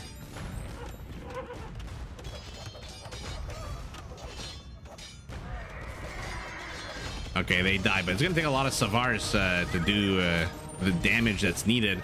Let's kind of take a look at what's going on around the map. That's a good idea. Turkish bombard towers are pressing in now. They are kind of pushing into the trade route, but they're not close enough to do any real damage. To the south of this battlefield, our Hindustani has just been an MVP so far. 97 kills for these hand cannoneers.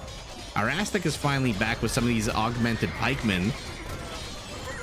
Our Turk is streaming in camels. So a stalemate. Whereas over here, oh, Slam is cutting a path through the forest now. Oh, this is going to be terrible if these cav archers, like Edelweiss says, are just way too broken. If they get into the trade route, And the trade route, by the way, where is the trade route? It's over here. What is red doing? Is red clearing up more space for trade, or is this to try to penetrate blue's base? We'll keep an eye on that. I mean, a few elephants just being thrown here by our Vietnamese. Bit of a traffic jam.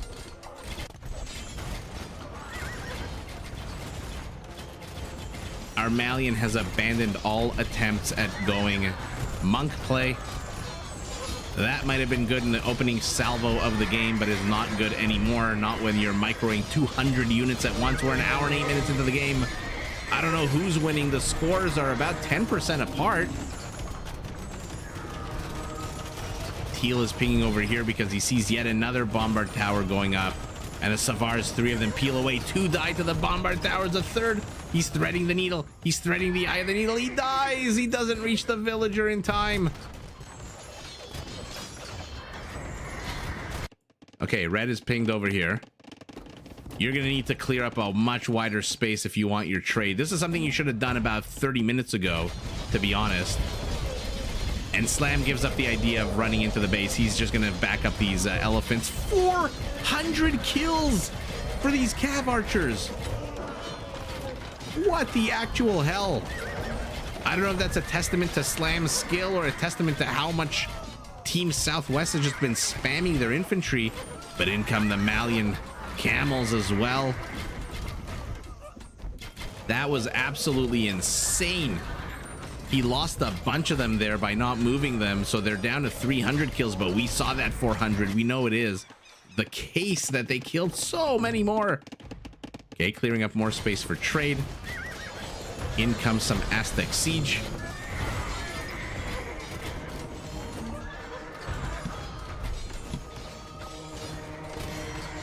Oh, those cav archers are definitely the MVPs. And yeah, Recurvo is just... I mean, extra attack and extra range, like the skirmisher upgrade for the Aztecs. I feel like pick one. What was the old reliable?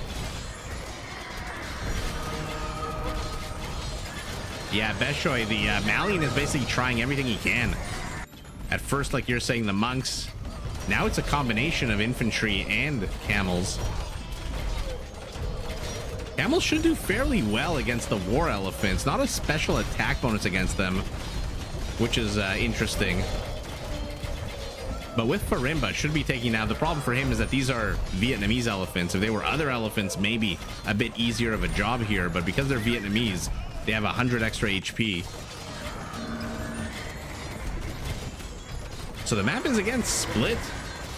But look at this. I love this trade gathering, and you get all the resources here as well. He's going for stone. His Spaniard, he wants to do what? Put down more of these bombard towers? But our Turk is encroaching into the trade. Oh, this is about as shitty as you could possibly have. 24 trade carts clogging up the works. And now our Malian is throwing in some rams as well. Probably telling each other, hey, we need to clear up a lot more space here. Someone needs to come up with a solution to these freaking Magyar cav archers.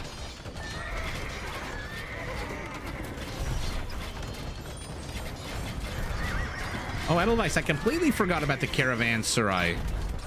Thank you for reminding me. Let's zoom out here. There, oh, no, there's a few of them. There's a few of these aura effects. So the movement speed should be a nice 1.8, making it oh no, there's more. Never mind, our Hindustani and our Persian.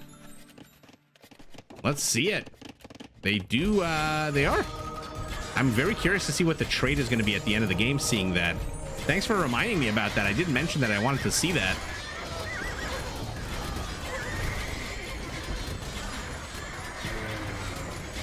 Stoufferlo, I suspect that that's how the game is going to be decided. When you have two massive stalemates, someone's going to cut a path through the forest.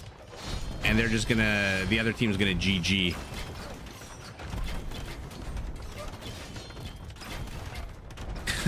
Prototype tank. That'd be hilarious. Have you ever seen the World War I Russian tank, by the way? Google image search World War I Russian tank. And it's just this giant wheel. It looks like a bicycle. It is huge, and it is ridiculous. Green is cutting. I'm trying to see on the mini-map. There's just so much action happening. I mean, this is just non-stop. This is just insanity. The beginning of the game was a little bit slow, but now we're just absolutely... I mean... This has been non-stop for like an hour. Holy shit, how many elephants is our Vietnamese training? There's gotta be a lot of trade. I'm very excited. Okay, now green looks like he's pinging through the forest here. But what is he bringing? He's not bringing anything. He's busy here. Uh-oh, and here we go. Purple is trying to make something happen. 100 HP Cav Archers are on the move. Okay, they come in for a hot second. The Savars show up with their 8 Pierce armor, and the Cav Archer has to get the hell out of here. You can't do 3 damage to a unit that has 165 HP and expect to survive. Aztec Siege not really accomplishing much at the moment. What's happening here? Oh, the bomb the bombard tower's attacking it. Russian flying World War II tank.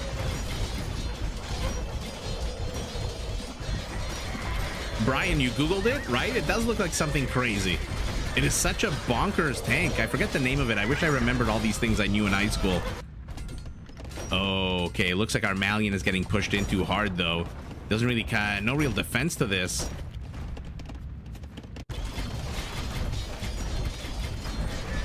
$320 kills. I mean... I don't know who has the highest kill count this game. Will it be our Turk? Will it be our Magyar? Will it be our Hindustani? Oh no, they're resigning.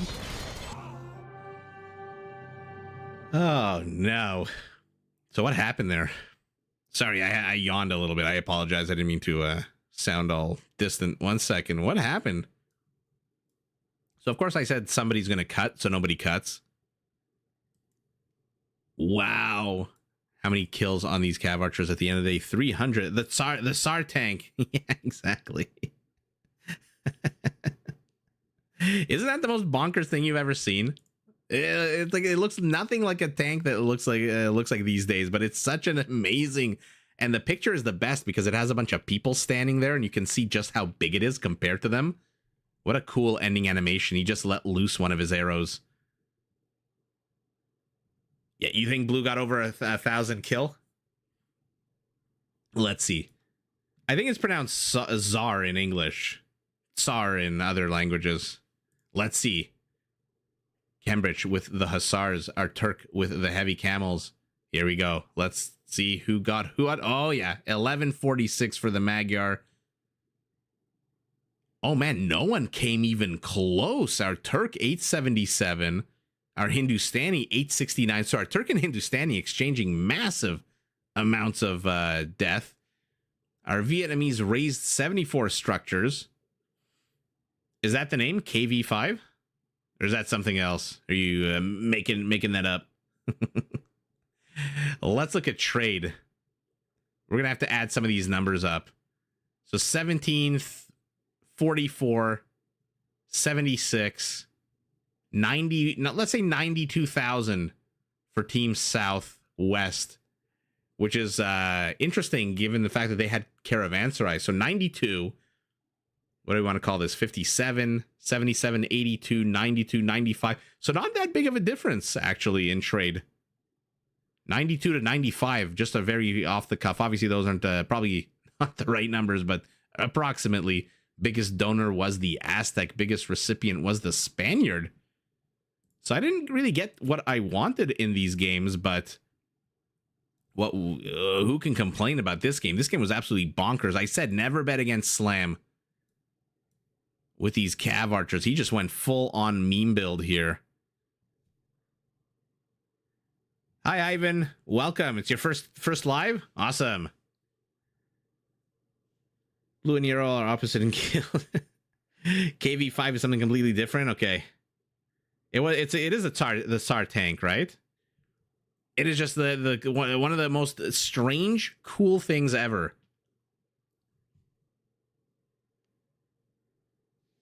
operating all kinds of artillery by himself. That reminds what Brian, what you just wrote reminds me of the there was that Japanese soldier after World War II who lost communication with, I guess, home base, and he didn't know that the war was over, and he lived in a bunker for like 40 years on his own, or 20 years or 30 years, between 20 and 40.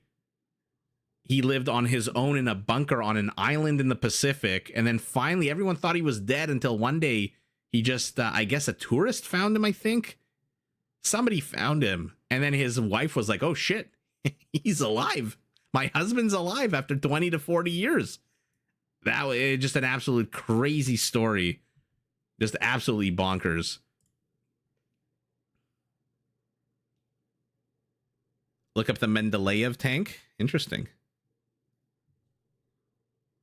Commitment to the cause. Yeah, exactly. It is a true story. It actually happened. It was used for a lot of movies and TV shows afterwards, but I think there really was. I just remember reading about it and being like, wow, this poor man. Can you imagine? First of all, war is just terrible, but can you imagine living on your own in a bunker, hearing nothing? Part of me suspects he might have just wanted to. You know, maybe he wasn't a very happy guy. Archer did meme it in season 2. Exactly. That was an amazing episode. I love Archer. I'm very sad that it's over. Anyway, let's see. Purple, green, blue. So, okay, now you guys are just Team West. Oh my god, why is it doing this? 1974, so almost 30 years. Isn't that insane? Can you imagine 30 years of your life spent alone in a bunker thinking that there's a war? That's why I think, like, maybe he just didn't like his wife. I don't know. Okay, a bit of an ugly pull here by 36, who, oh, speaking of the Japanese, is playing as the Japanese in gray. In his pocket, we've got Dobbs 351 as the Saracen. I miss Dobbs. We used to see him a lot. Samaro this time as the Malay, and on his flank, Rono as the Vietnamese. And the usual shenanigans happening here with the villagers trying to sneak in, sneak out.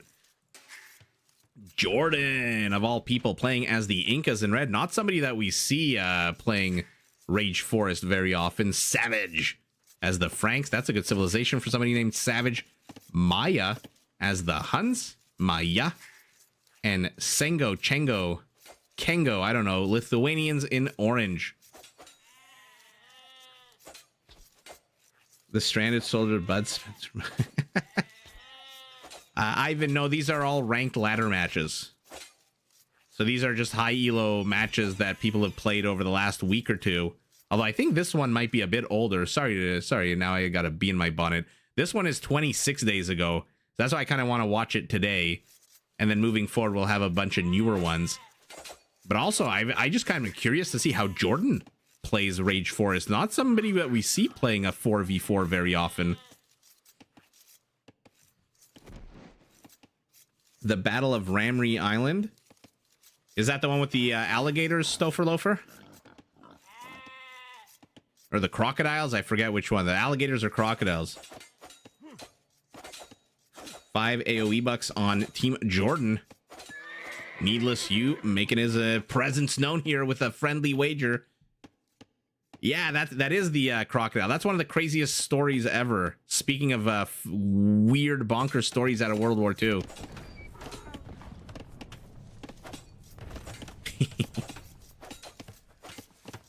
And again, futility, thy name is Rage Forest. It looks like our Incan Jordan wants to make his presence also known with a villager to the back, pulling his first boar here. Who is 36? I've never, I don't think we've seen this player ever. And why 36? 4 villagers building a house. I mean, these are all high elo games. I'm not too sure what this player's. You know, sometimes the elos, they're mixed. So it might be a mid elo player. I just like, I don't know if he's a low or mid or high. Just that first boar pull that the boar pull rather that he did was a little wonky. And that makes me think that he, ooh. And this. Okay. So it's possible that there are a few lower elo players that have snuck their way into this game. But in any event, I care about really one thing in this game. I want to see how Jordan plays this.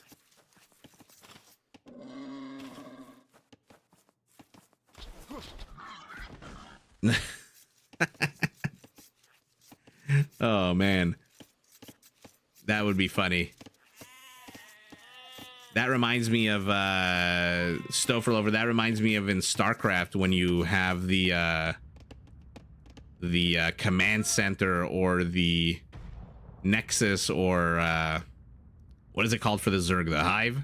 And on top it says zeros out of whatever. And it tells you how many is the ideal number of SCVs or drones or...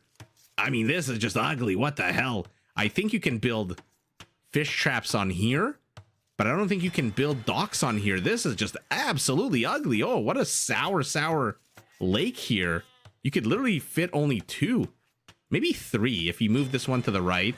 Then put one here. And then one here.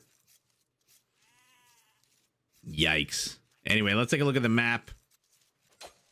And see our Japanese facing off our against our Lithuanian. They have walled each other off.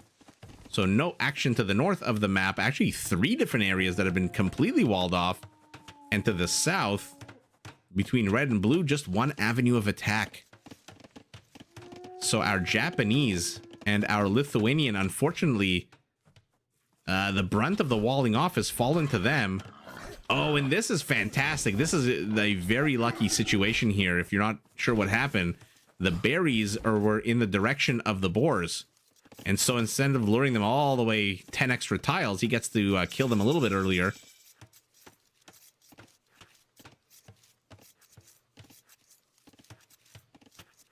Oh, I've never heard of Castle Itter. I'm definitely going to screenshot this and take a look at that. That sounds amazing. That sounds like a Call of Duty zombie scenarios. You must construct additional pylons. Sorry. Really? I like the I like all the Hellboy movies except the last one. The last one with Mila Jovovich was just absolutely terrible. Hey, buddy, you're gonna have to kill the boar.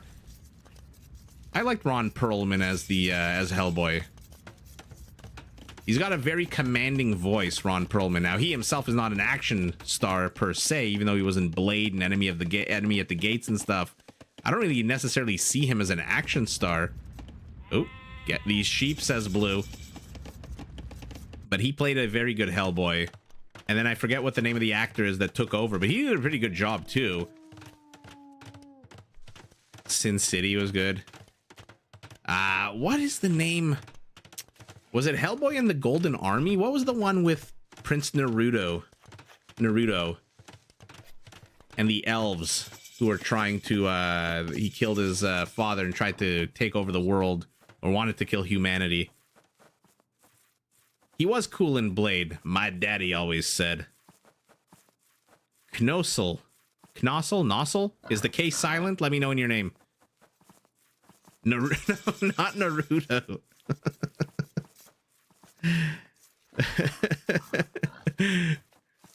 What was the Hellboy with the elves? Oh, man. Stephen King had a picture where he played a sheriff. Ooh, in which movie? Mist? It? Speaking of Stephen King and actors and things like that, what happened to... I feel really bad for Tim Curry. Knussel. Golden Army. It's pronounced... Nozzle. Knussel?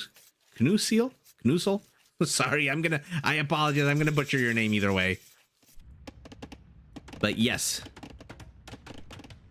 He is a great actor. But as I was saying, I feel really bad for Tim Curry. I love Tim Curry.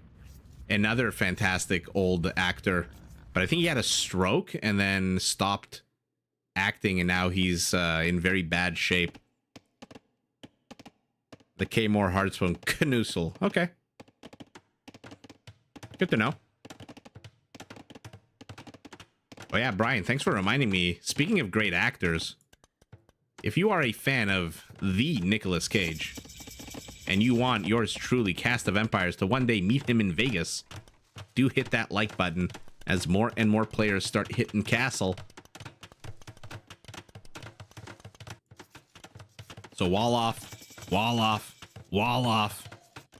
Here we go. I knew somebody was going to make the first move here, and it is our Malay, who is already in Castle and has been in Castle for a while.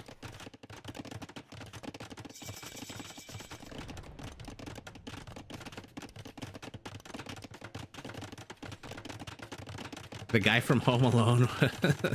Was he in Home Alone?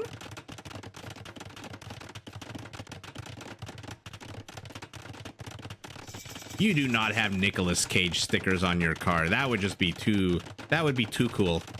I don't think anyone's that cool.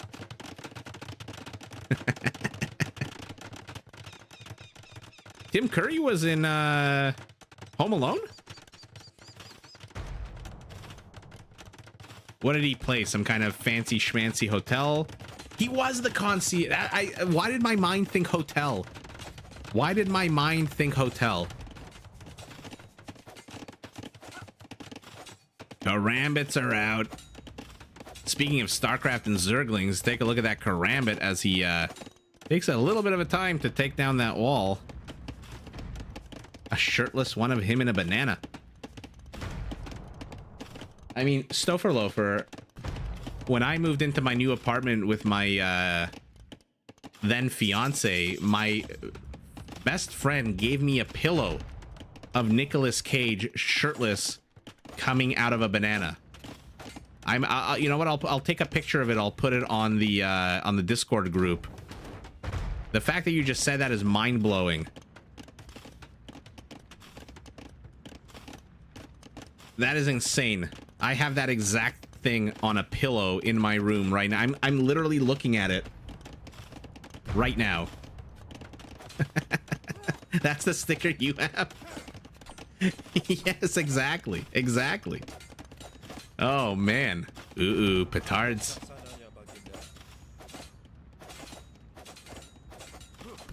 Well, it has less health than a villager because it's supposed to be like a 2-for-1 unit, right? You're supposed to have 2 of them. Yeah, they're pinging Gray. So Gray is not the highest of Elo players. Sending 10 villagers to build 2 farms. And he's got 99 wood left. So I suspect our Saracen is going to have to help Gray out if he comes under attack. And this is Age of Empires, so he's probably going to come under attack.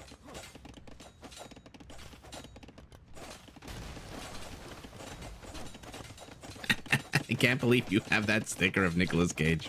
That is hilarious. Oh, and this is so sour because it's ice. He can traverse it and destroy these fishing ships. They huddle. Oh my god, look at them huddled in the icy cold waters trying to run away from these karambits. Oh, that is so sour. Hugging each other for dear life. Meanwhile, the karambits are just going to take down the fishing traps. Why the hell not? Wood wasted is wood wasted. Are you really? That's amazing. Oh my god. I mean, he's just the best. He's just the greatest actor of all time. I told you, it's like my life goal to meet him in Vegas one day. Poor fishing ships. And now the karambits are attacking over here. Oh, the winter is not kind to these fishing vessels. And what the hell is Jordan doing? I was so curious to see how Jordan would react. He's building slingers. Okay, so the perfect counter to the infantry unit is the slinger with its plus 10 attack bonus. I think plus 10, right? Yeah, plus 10 infantry and condottiero. I don't know why it's a special condottiero.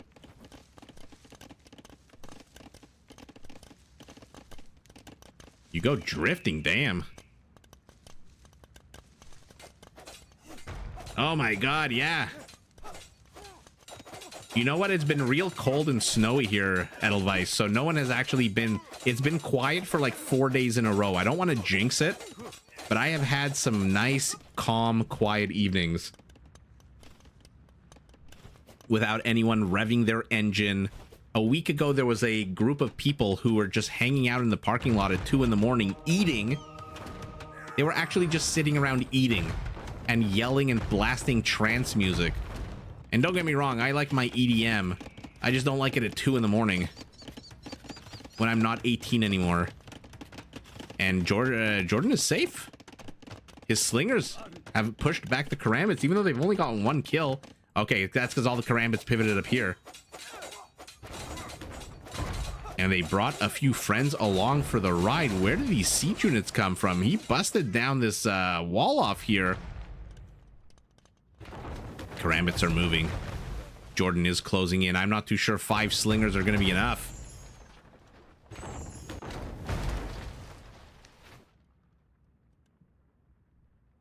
Handing your phone over to the cops.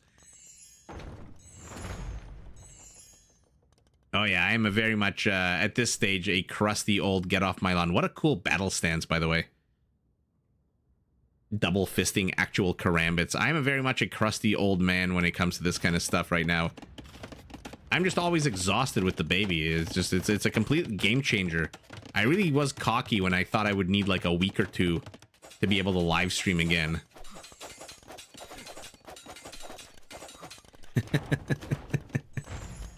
You're an American. Which part of the US do you stand on your porch with a shotgun? Ooh, but okay, they gotta be careful here. There are not only mangonels, there are also monks to zone out these guys, and Jordan's going very far back. Man, I haven't been to the US in a while, in 2 years? No, sorry. Just under a year I haven't been. I miss it. Ooh, Chicago, baby.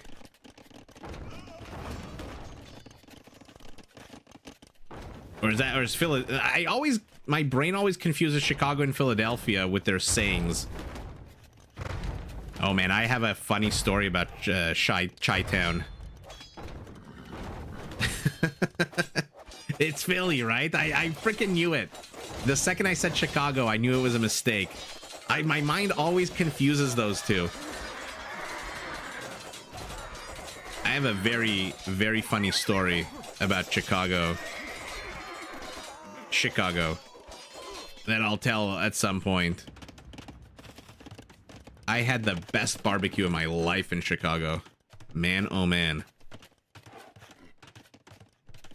Oh, Brian, what are you referencing? Randy Marsh? In one of the funniest South Park episodes? When he fights Bat Dad? Okay, now they're throwing their little pebbles at the house.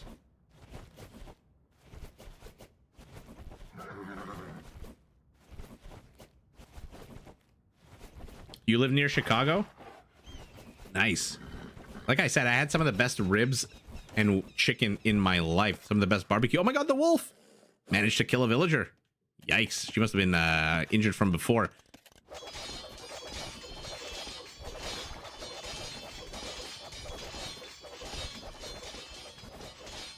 The world's a crazy place. That's why I like Age of Empires. The kind of violence that I like is the colorful medieval ones and zeros on my screen where 2 units get converted here by our Japanese player, who is now pinging our Saracen to join, who, by the way, has brought a wolf along for the ride. And the Mamelukes, we saw how much damage they can do. Oh yeah, baby. 4 markets are being put up. We saw how much damage the Mamelukes can do, especially against not fully upgraded Cavaliers. Even though Savage is an Imperial, I don't see him getting the Paladin upgrade. Oh, Palisade Gate gets demolished. Bye-bye, Cavalier. Okay, doing a decent job, though. Lake Michigan.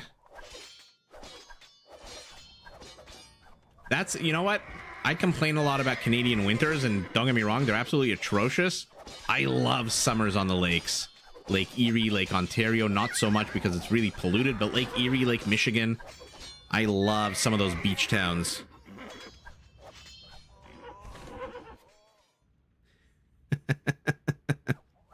I love Eurotrip.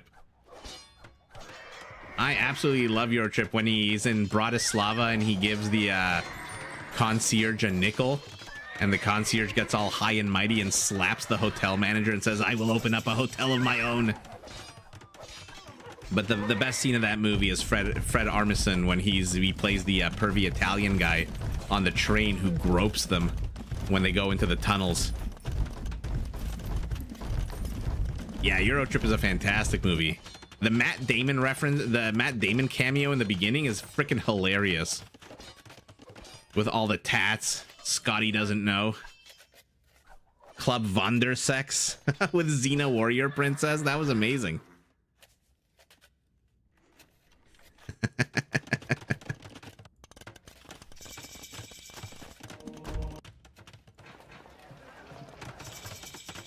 Okay, so we're developing some conflicts across the map, finally. Looks like those cheaper... Oh, no, never mind. I thought these were Malay battle elephants. What is our Malay doing, by the way? Because he rushed his butt up. He's getting... Okay, just going karambits for the moment. Paper money for our Vietnamese. Chatris already gotten for these elephants. A few converted ones turn on their former teammates. And what is Jordan doing? Like I said, I was very curious. Monks and slingers and a demo raft and 2 converted elephants. So not exactly the most powerful of armies at the moment. Eurotrip is just one barrel of laughs after the other. Only because it's just so inaccurate. Remember when he arrives in Bratislava after that pill-popping truck driver makes him think he's going to Berlin, but he goes to Bratislava and there's he sees that dog holding a severed hand. I was dying of laughter when I saw that. I've been to Bratislava. Bratislava is a super fun, cool, beautiful city. I stayed there for about a week. I had a lot of fun in Bratislava. Some of the best food. Some fun casinos in Bratislava as well. Ooh, look at the karambits all spread out. This time it is green karambits, not green Hindustani hand cannoneers. But Gray's getting pushed into. What's his army look like? Gray's army is 2 pikemen and a scout. His original scout cavalry unit is still alive behind this market for some reason. Our Vietnamese is clearing space here. Oh, you could never make Eurotrip again. Oh, you have to watch Eurotrip if you haven't heard it. I know I might be a bit of a North American humor.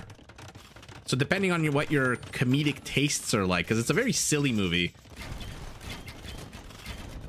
And it's like an American's view of Europe. So everyone from England is like a soccer hooligan. Everyone from Netherlands, Holland is a sex addict. Everyone from France is hoity-toity. So it's like the worst possible stereotypes of everyone. The Italian is a pervert.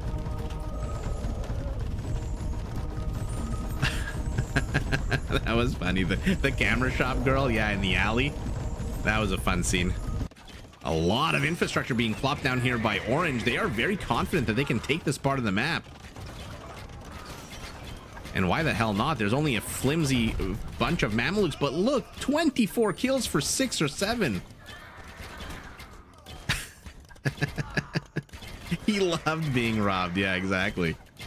Oh, man.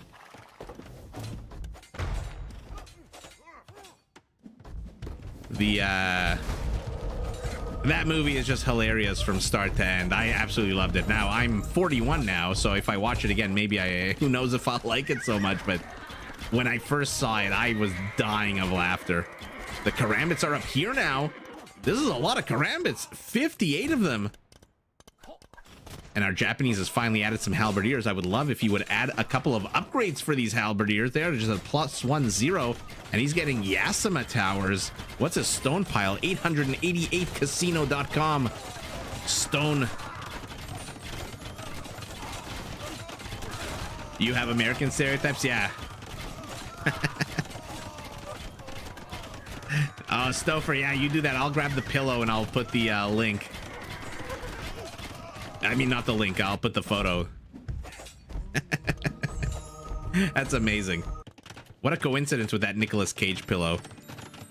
All right, let's see it. The Karambits have pushed in, but the Karambits, 58 of them have become 26.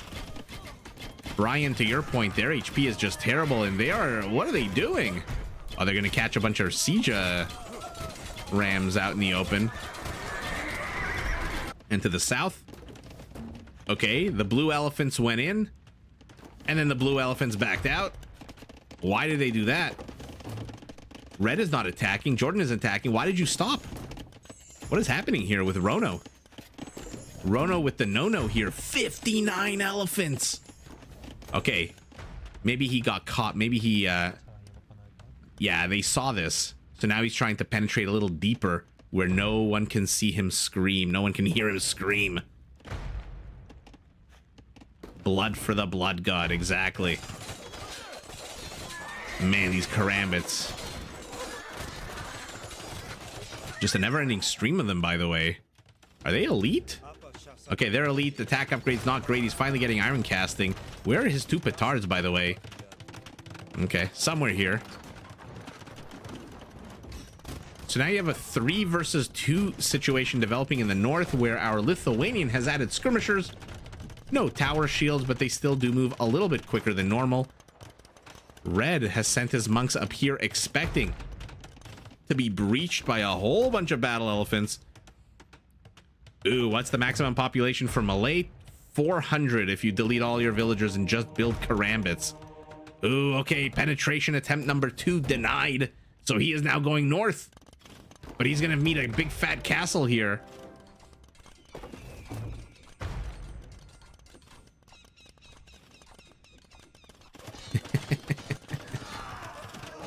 Okay, now we finally got some Frankish paladins. Why are they moving so fast? They should not be moving. What's going on here? Are my eyes glitching out? It feels like these units are moving lightning fast. Like they took a bunch of coke. Did a bunch of coke here. Oh, man. But our Frank is here. He is absolutely going to destroy these Japanese halberdiers, which... I mean, he's getting Cataperuto. I would prioritize upgrades for your units before I got Cataperuto. Especially since you already have Yasima towers up and running. But the real story is this.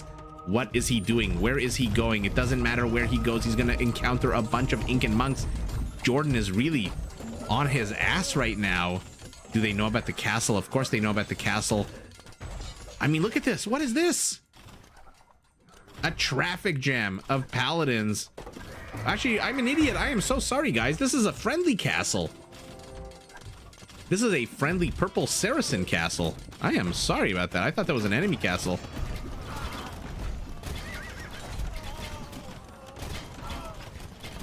You like blue strategy? I love it. Attempt number 1, denied. Attempt number 2, denied. Attempt number 3, denied. But he is unrelenting. He wants these Vietnamese elephants. Now there's 54 of them left. Yeah, at this point, just cut a few trees here. And then you've got easy access to the Frank. But the Saracens as well. What did I say about the Saracens taking up the slack of our Japanese, who is moving in with some unsupported trebs? Okay. So we'll see how the Yasima towers do against these Frankish paladins. For now, not too bad, actually. Not too bad at all. Uh-oh. Speaking of Frankish paladins, there's a lot of dead villagers here. 11 kills, 11 villagers. I'm not too sure how he got into there, but here come the elephants. Jordan has managed to convert 9 of them. That is sour. A third of your elephants all die, but now the monk faith has been spent. And this monk army is about as squishy as a wet sponge. Where are the Mamelukes going? Where are they going? They have to help out here. Karambits are taking it. Kind of taking it on the chin here, these Karambits. He's going up to 70. Where the hell are these 71 Karambits? Why do all these players have so much military, but I can't seem to locate it on the map? 40 of it's here. Army supply identical. Villager supply identical. Frankish paladins about to catch the trade route. Now, they are not cumin, so they do not catch up to trade carts in theory. Our Japanese incurs with yet more of these halberdiers. Are they upgraded finally? No, they are not. They are not fully upgraded. They are missing Blast Furnace. The Karambits are going to close in on the Skirmishers. The Battle Elephants now backed by Saracen Mamelukes.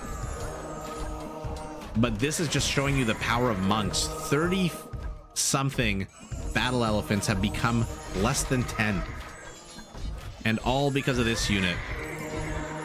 And by the way, we can count conversions now, thanks to the awesome people at Capture Age. 23 before that monk died. But now the faith is spent. The Mamelukes are here. They're going to absolutely slaughter everything. 93 kills on 15. That's a 6-to-1 ratio. Uh-oh, bye-bye Trebuchet. In case you wonder why I fanboy super hard on the Mameluke. Okay. A big old jumbly bundle of towers here. Oh no. The worst possible Hunnic army against the Saracen. Not that our Hun has very many options against the Saracens, but yikes. That entire Hun army melts.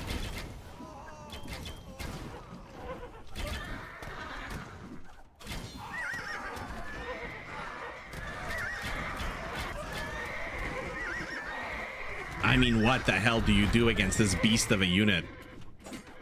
This is just disgusting. 121. Oh my god, let's reach 150. Give us a 10-to-1 kill count. Uh-oh, but Jordan Arinka is here with those cheaper halberdiers. They are upgraded fully. Okay, that's good. Rattan archers added in the mix as well to pick off any of these halberdiers. Yellow tried to get that cheaper Frankish castle up, but failed miserably. Yeah. Oh man, look at that. 181 Mamelukes. I mean, this is just ridiculous. 83 kills. And what about these guys?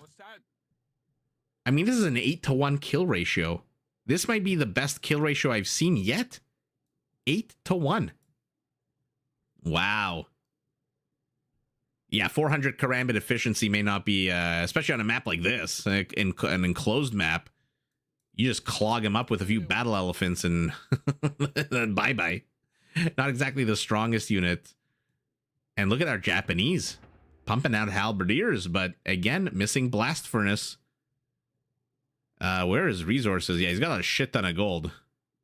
Yeah, he's got a shit ton of all the resources. So him and Maya, Savage, and Jordan ultimately taps out with the lowest score in the game. Why did he do that? I mean, why not continue going slingers? Why not continue? Why not add in a few Kamayuks? In any event, I think this is going to be the last game tonight, guys. This is just my voice is starting to get really, really parched. And I'm starting to get, yeah, I'm going to have to like sneeze and cough a bunch, which I don't want to do. So I think we're going to end it here. Stouffer Lover, I'm looking forward to seeing your Nicolas Cage sticker. I'll post my pillow soon. And we can laugh at our shared love of the world's greatest actor. But yeah, everyone, thank you so much for joining. If you haven't already, please do hit that like button. Definitely. Yeah, hit that like button. Nothing wrong with my voice, so give it 5 minutes. Yeah, I've had my heat blasting, drying this air. Oh man, for about for the last 2 hours actually. So my voice is quite it's pretty raspy and my throat is pretty dry.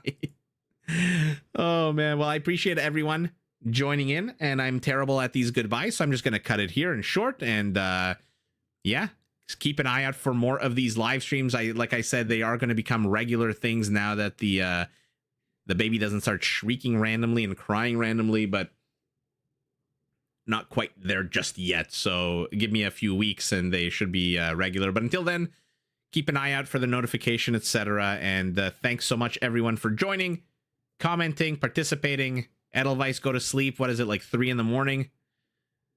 And I'll see everyone in the next one. Take care, everyone.